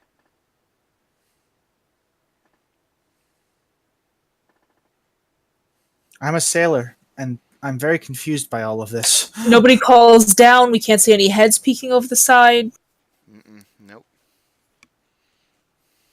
I don't know about you, but I'm not exactly willing to just Johnny on the spot hop into this random flying contraption. It looks like fun, but I kind of agree. You also think sleeping... Never mind. How about this? What was that? They know that someone's here. Maybe not how many people are here. Do you guys want to hide behind the pillars or in the temple? And if it's a ship, so I'm a sailor, maybe I'll talk. You have... who's got the sending stones currently? I have one, I think. I have one, I think, still. I have sending. As opposed to you spending the spell slot if we need it. But yeah, if you want maybe Beth to take a stone, you take a stone up with you. That way, essentially, if shit goes wrong, you can Jenga. I wasn't going to go up. I was going to wait for them to come down while you hid in the temple. Oh, well, I'm okay hiding behind a pillar. I don't want to be that far away in case something happens. Okay, so what are you guys doing? Shoving Alton out into the snow. Halfling tumble. He's volunteered Dusts as himself tribute. off. Okay, Alton, are you climbing a ladder? No, I'm actually. How far up is this ship now? How long is this ladder? 50 feet. Oh, okay. Then they can hear me. Hello up there. And something kind of pops over the side, and it's hard for you to make out detail, but it appears to be wearing on its face a black mask.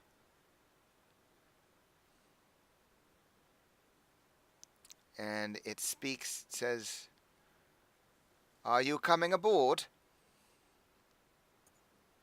Respectfully, getting on the ship without meeting a captain has always ended poorly for me.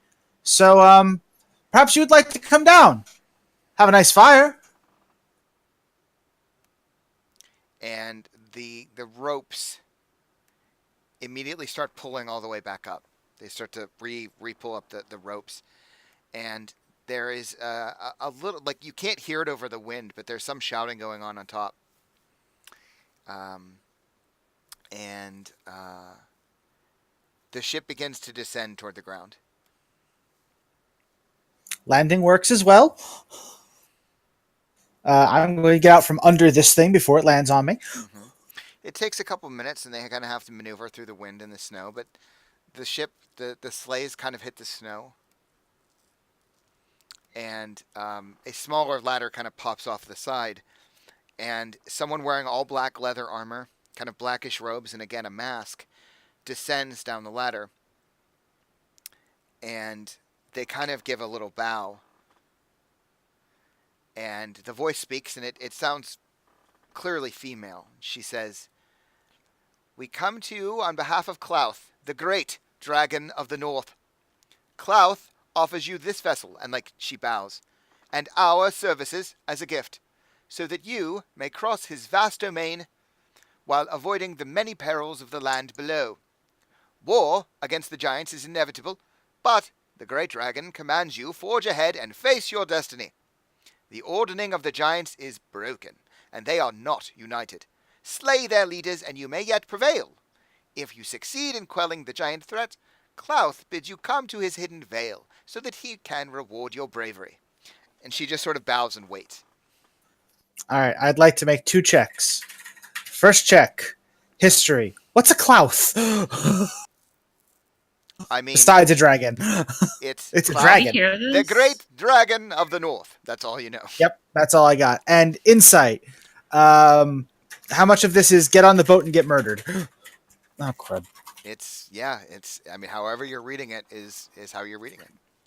All right, so you don't land the ship if you're not sure of people making port. Well then, Klauth seems very well informed.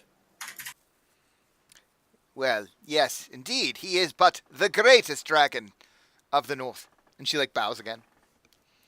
I'm not from I love the how north, I'm from the Shakespeare this south. sounds. Anyway. At this point, Beth's gonna kind of peek her head out timidly. Mm-hmm. I'm from the south. Perhaps you can tell me a story. Why is I'm not denying Klauth's greatness. I'd just like an example.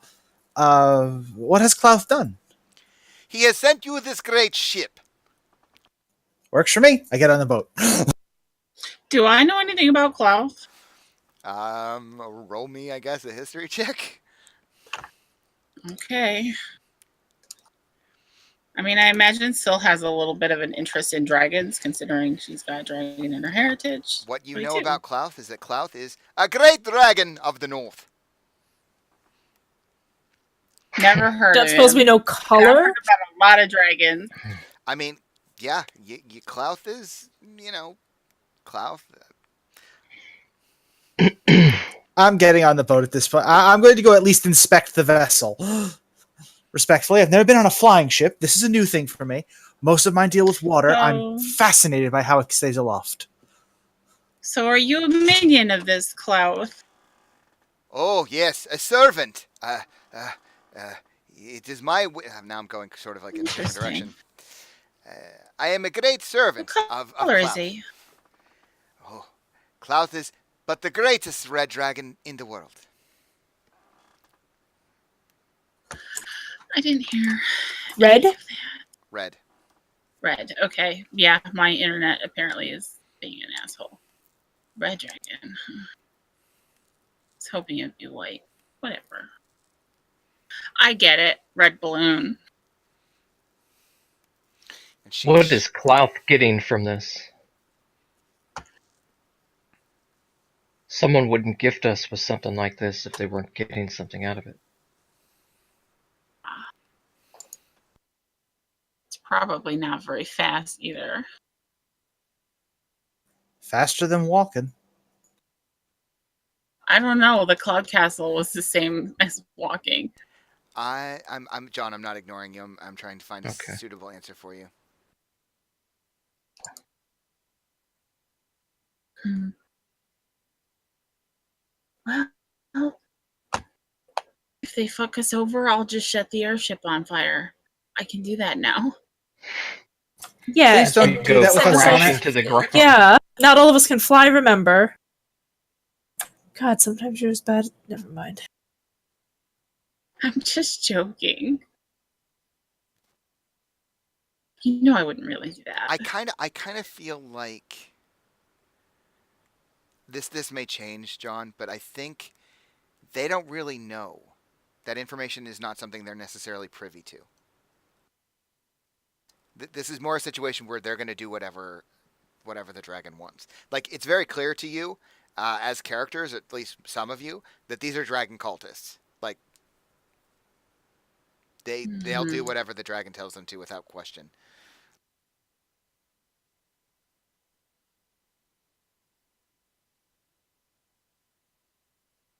Well, I'm a bit weary of their intentions, but Can I do some Let's kind of just nature check about. complete Sorry, our John. mission. Nature check to see what I know about dragons in general. I mean, could you be more specific? Well, we know it's a red dragon. So as far as again, natures as far as good, bad, do they do benevolent things like this? Do they have cultists? Because I okay. don't think Beth would know that these are dragon cultists necessarily. Okay, roll me a nature Wow. check. Dragon was a dragon cultist. So, what you know is some giants are evil, some giants are good. What? Sorry, was I breaking up? Nope. You were saying giants. Okay. Dragons. Sorry. It's okay. I've been doing it all game. It's a module about giants, so I've got giants on the brain. You just left the giant temple. So, dragons are some of them good, some of them evil. It usually moves along color lines. So metallic dragons tend to be good. Prismatic, is that the other word? Chromatic. Chromatic. Chromatic dragons. Chromatic and metallic. Yeah, chromatic and metallic. Chromatic tend to be evil. That's not always the case. But what you also know that is important here is the tendency is that dragons and giants hate each other. Absolutely, like, unequivocally loathe one another. They are each other's, like, arch nemesis.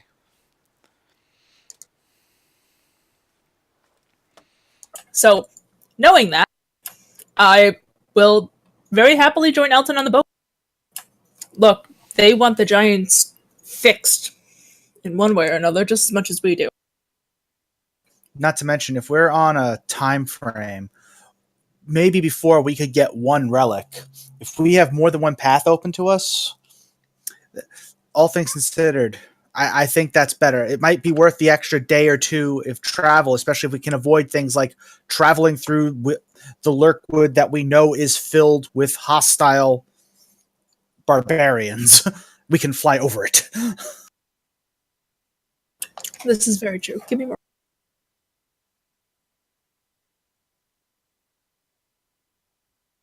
Okay, so does anybody not climb on board the ship? Are you all reluctantly going? What's going on here?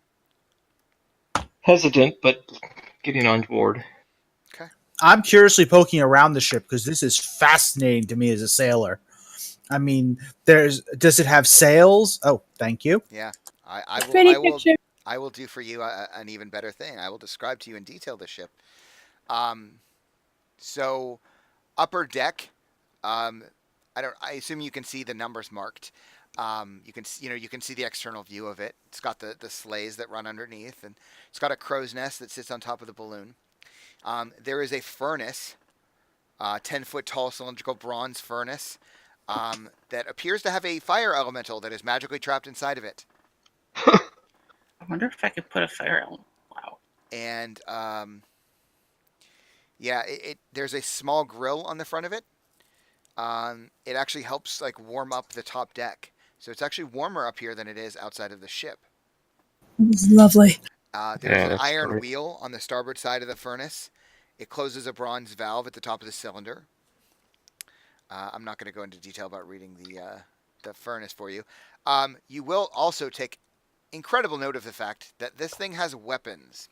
So you see up front, there's actually a harpoon gun. It's actually bolted to the forward upper deck. It has a 90-degree arc, which is side to side and up and down. It comes with a winch of 500 foot of coil and 10 steel-tipped harpoons. It fires harpoons instead of bolts. So that's something. At the back of the ship, number 3 is a ballista. It also has a 90-degree arc. It actually, behind it, there's a crate that holds a dozen bolts. And yeah, you can see down below. I won't go into detail reading all of that stuff, but there's crew quarters downstairs. There's a storerooms. There's like all number 5 are crew quarters, and then number 6 is the storeroom, and then number 4 is the propeller hatch. And actually, behind the hatch is a steel-walled compartment that also holds a magically bound air elemental, and it powers the aft propeller.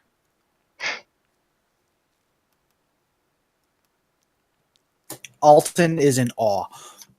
Beth is looking at the ballista and the spear launcher, harpoon launcher, and she's tempted. To just shoot something. To try and sight down it and touch it, but she knows better than to touch things that aren't hers usually. How many crew are there?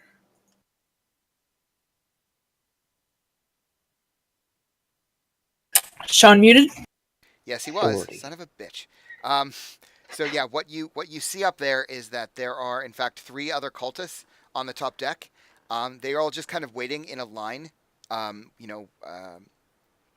behind the woman, and there's just 3 of them plus the woman who's been speaking to you, and they're just kind of standing there waiting. She says, the woman kind of sees you guys looking around. She says, there are 8 of us in total. I am Delphine. It's a pleasure to make your acquaintance. My sailors. This is Nizroth, and like one of them steps forward. Brassic, the second one steps forward. Laz, the third one steps forward. She said, below decks, they are off shift presently. Oriscus, Perella, Trait, and Zolthia. You'll meet them later, I assume. And I'll put those in You chat. put the Yeah. thank you. Is it safe to assume Delphine is the captain of this airship? Yes, I mean, if there is one, it's probably her.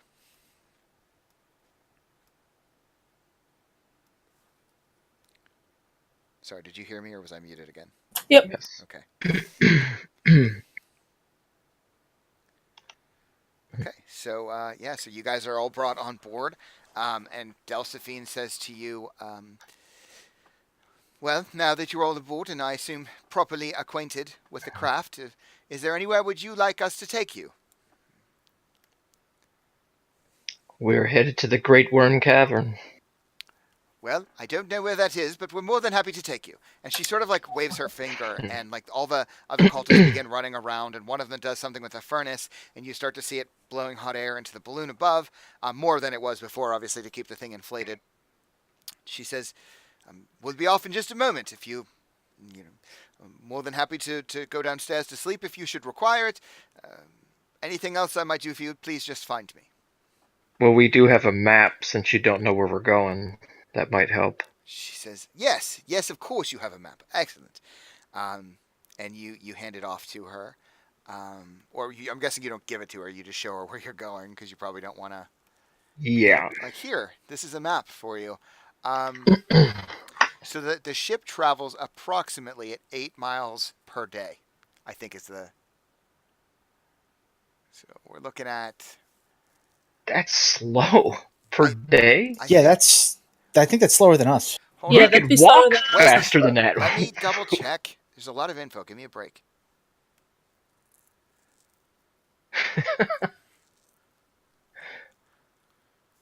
We could Actually, walk no, 3 that's- times that speed.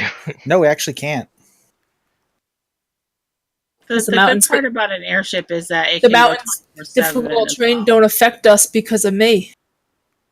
And travel per day is still 3 miles on foot. What? It's In the mountains? 24. Yeah, it's Where- 24. where are It's you? 3 miles an That's in hour. the player's Oh, handbook. per hour. Whoops, my bad. Yeah, you can travel 8 I'm reading miles. wrong thing. Okay. Yeah, sure it's without not even 8 breaking a miles an sweat, hour? We can travel 24 Oh, okay, yeah. miles. Yeah, a day. it could be an hour. It's 8 miles per hour while skiing across ice Okay. or snow or flying in the air. Okay, that's almost Okay. 3 times as fast as we are. Yeah. Plus, Strong- it doesn't have to. A strong wait. headwind reduces the ship's speed to 4 miles an hour, and a strong tailwind So- increases it to 12. So 50 miles. So you Going- could get to the Great Worm Cavern in the matter of like 5 hours, 5.5 hours, Yeah. 6 hours. That's fantastic because we just woke up. Yeah, So seriously. we're going to get there by noon instead of taking a day or two. Nice. Okay, so are you? I'm assuming heading straight there. Yeah, sooner better. Oops. Fuck Unless yeah. anybody wants to go looking at Harshnag's map and just like go south and work our way back north. I mean, we're right here. Oh, I Yeah, agree. But for the future, this gives us a lot more options. Oh, Can we yes. just steal the ship from them? No Selenda. Well, we don't actually know how to fly it ourselves. Yet. If that's something you're interested in doing, by the way, like the cultists. Oh, don't give us ideas. It's only fair. I'm literally going to tell you that they're more than happy to basically show you how the ship works. Phelim and Reginald would love to learn how to do that. Same with Alton. There is a description for this, so give me a second here. It's funny how they predicted that players would want to learn how to take the ship. Okay, so yeah, a party member who observes one or more cultists operating the airship for an entire day can, with a successful DC 15 intelligence check, learn enough about the ship's operation to take the place of a cultist on the crew. How many Yes. crew members were there again? Let me count. Absolutely, yes. And I will point out to you, because I am nothing if not a benevolent DM, that the ship only requires. It technically can be operated with 2 people. So we can steal it. We just You're the push them good all people. off. I'm the neutral one. What is with you people? Some Oh. fucking airship, man. So I know we had. Wow, Balaam. I So- know we had. Reggie can't do it either. So I would like to Um, ask if I get advantage on this check already knowing how to sail. Ooh, that's a good question. I do. Let me think about that in a second, because I want to know, Balaam, what is distracting you that you're unable? You're so viciously. I'm in a unable. flying ship. This is something I've never seen before. He's having a Titanic moment. This is baffling me. Yeah, Okay. the whole concept of it is just blowing my mind. Okay. Balaam, look how much Um, closer you are to Lathander. I have a question for the DM. Well, let me answer Elton's, I think, first, because it's a really good question. But shit, I mean, I'm inclined to say yes, because the thing is, this ship basically operates itself. There, you don't have to deal with like the sea. I mean, winds are something that happens on the ocean. Yeah, the only thing I really have to learn are how the elementals work. Right, exactly. And I mean, they seem to be trapped in there, and there's not like. I would give you advantage. I feel like that's fair. Awesome. What was the DC? 15. So 15. yeah. Oh my Dang! God. Okay. So let me ask first. And Elizabeth, I haven't forgotten about you. Just give me a Yep. second. Selenda, like, who are you watching? Like, what are they doing? Um, probably second mate, our first mate. I mean, not second mate. Right down from the captain. Okay. And like, what are they doing that you observe? Probably the fire elemental. Okay. Figuring out how the furnace works. That totally makes sense. Yeah, definitely trying to figure out how the furnace works because Yeah. fire. I'm fascinated with fire. So you spend an entire day just kind of watching it, and the first mate is more than happy to like explain it to you, to take their time Hmm. and everything. So yeah, you have a full understanding, a full grasp on how the furnace works and how it blows air into the balloon and everything, and how you want to like use more air when you're higher up because air is thinner down here, and how you would need to use less when you're down below, and they like explain the whole thing to you. That So is yeah, fascinating. it is There's fascinating. always tomorrow. Um, Alton, I think, unless you have an idea, I think the reason that you're unsuccessful is much like Valem, you're used to sailing on water. So it's Yeah, really distracting to you. My preconceptions are probably screwing with me. Exactly. Yeah, you're making assumptions based on what you know about the sea, and none of that stuff necessarily applies here. So yeah, that makes total sense to me. Elizabeth, what's your question? Sorry. Would Beth be able to get into the crow's nest? You there's a role involved, but yes. Um, You guys would let me get in the last crow's nest? Well, that's just it. I'm asking, would the cultists allow her up there to observe that kind of aspect of the it? The cultists will lookout let you position go out. wherever you want. I mean, you literally have free reign of this ship. Um, do do do do do do do. So, as far as observation, either that or and if anybody's on Okay. the ballista. Yes. So you if you want to climb the crow's nest, climb to it. It requires a DC 10 Strength Athletics or Dex Acrobatics check. Your call. You're gonna fall. Fuck You it. want me to just cast fly on you? I'm fine. Shit. Okay. Oh. So you are easily able to find your footing, no problem. Climb all the way up to the crow's nest. It's nothing spectacular. It's just like a small metal ring that they've placed on top, with some bars so you don't like fly out. Um, they might have even been smart enough to attach like a little small chain, something that you could put on your belt, just in case. But yeah, you're easily able to get up there. Okay, and I'd like to do my observation from here, if that would be possible. The intelligence check. Yeah, okay, yeah, make an intelligence check, sure. Beth is becoming the lookout.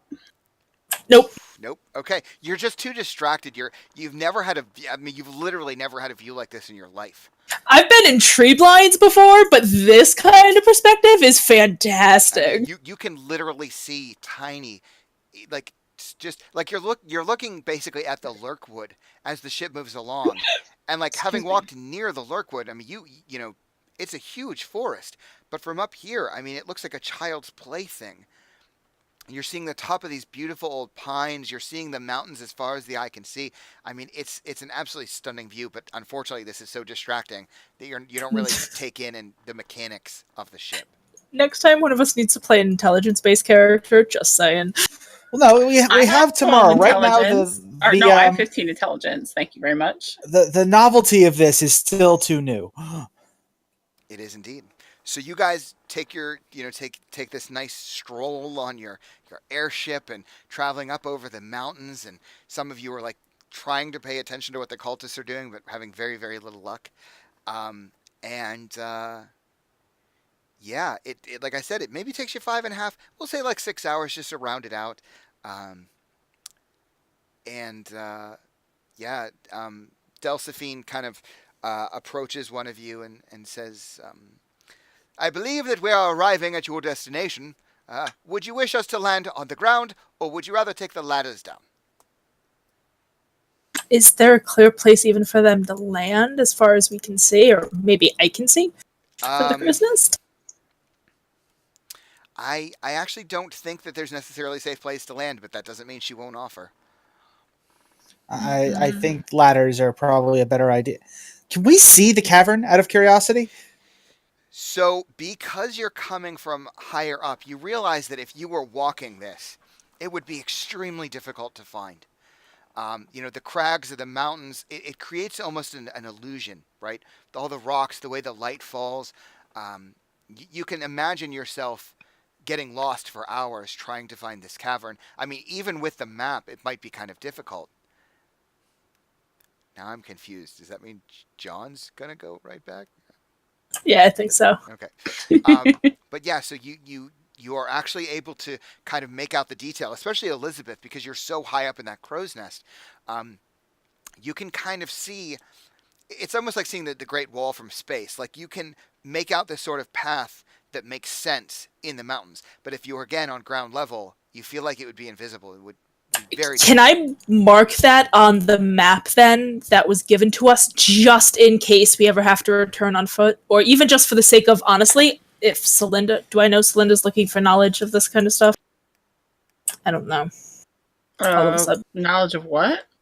Just the stuff we're finding in general about giants and ordning, and I don't know what you got to bring back to Crowan. I'd still like to mark it on our map, like the path that I can see and how to get there, despite the illusions. She might have told you about Crowan wanting to learn some stuff like that. Yeah, I mean, even for your own personal benefit, I can totally see why you would mark this stuff down. Yeah, that makes total sense to me. Cool. That's what I would like to do. Yeah. So yeah, you take a moment, you're jotting down some notes and trying to show in a picture form about how you would best find it. And I have my own writing stuff too, instead of scribbling all over the map we have. And it doesn't take long for them to kind of maneuver the ship into place that you'll be able to just crawl down the ladders and you'll be within maybe 100 feet of the cavern opening. That's amazing. Delphine says, I assume you would like us to stay here. We'll wait for your return, yes? Okay. Absolutely. Try not to get eaten by yetis. We are protected by Klauth, the great dragon of the north. We have no concerns. And she Not to mention you're like 150 feet in the air. That helps. Whatever. Yeah. And I think you'll have full illumination on this map. So yeah, she the cultists go over and roll the ladders out for you. And all of them, like once they're done, they've stabilized the ship. They all kind of stand there and they all like bow reverently in your direction as you guys, like, I assume, head for the rope ladders. Yep. Okay. So you make your way down the ladders into the mouth of the cave. Give me 1 second here. I don't think there's any dynamic lighting. And here. we die. And I think like you begin to make your way into the cavern. I know it's a little early, but I think maybe that would be a good place for us to pick up next week. Yeah, that totally. seems right. Or we can keep going for another hour, Yeah, I would kind of rather like wrap up because we ran really long last week. So Yeah. I know. He does have another game this afternoon. Evening. Whatever. So yeah, so we'll pick up with you guys entering the Great Worm Cavern next week. We're going in the hole. We leveled up then, right? Oh shit. Let's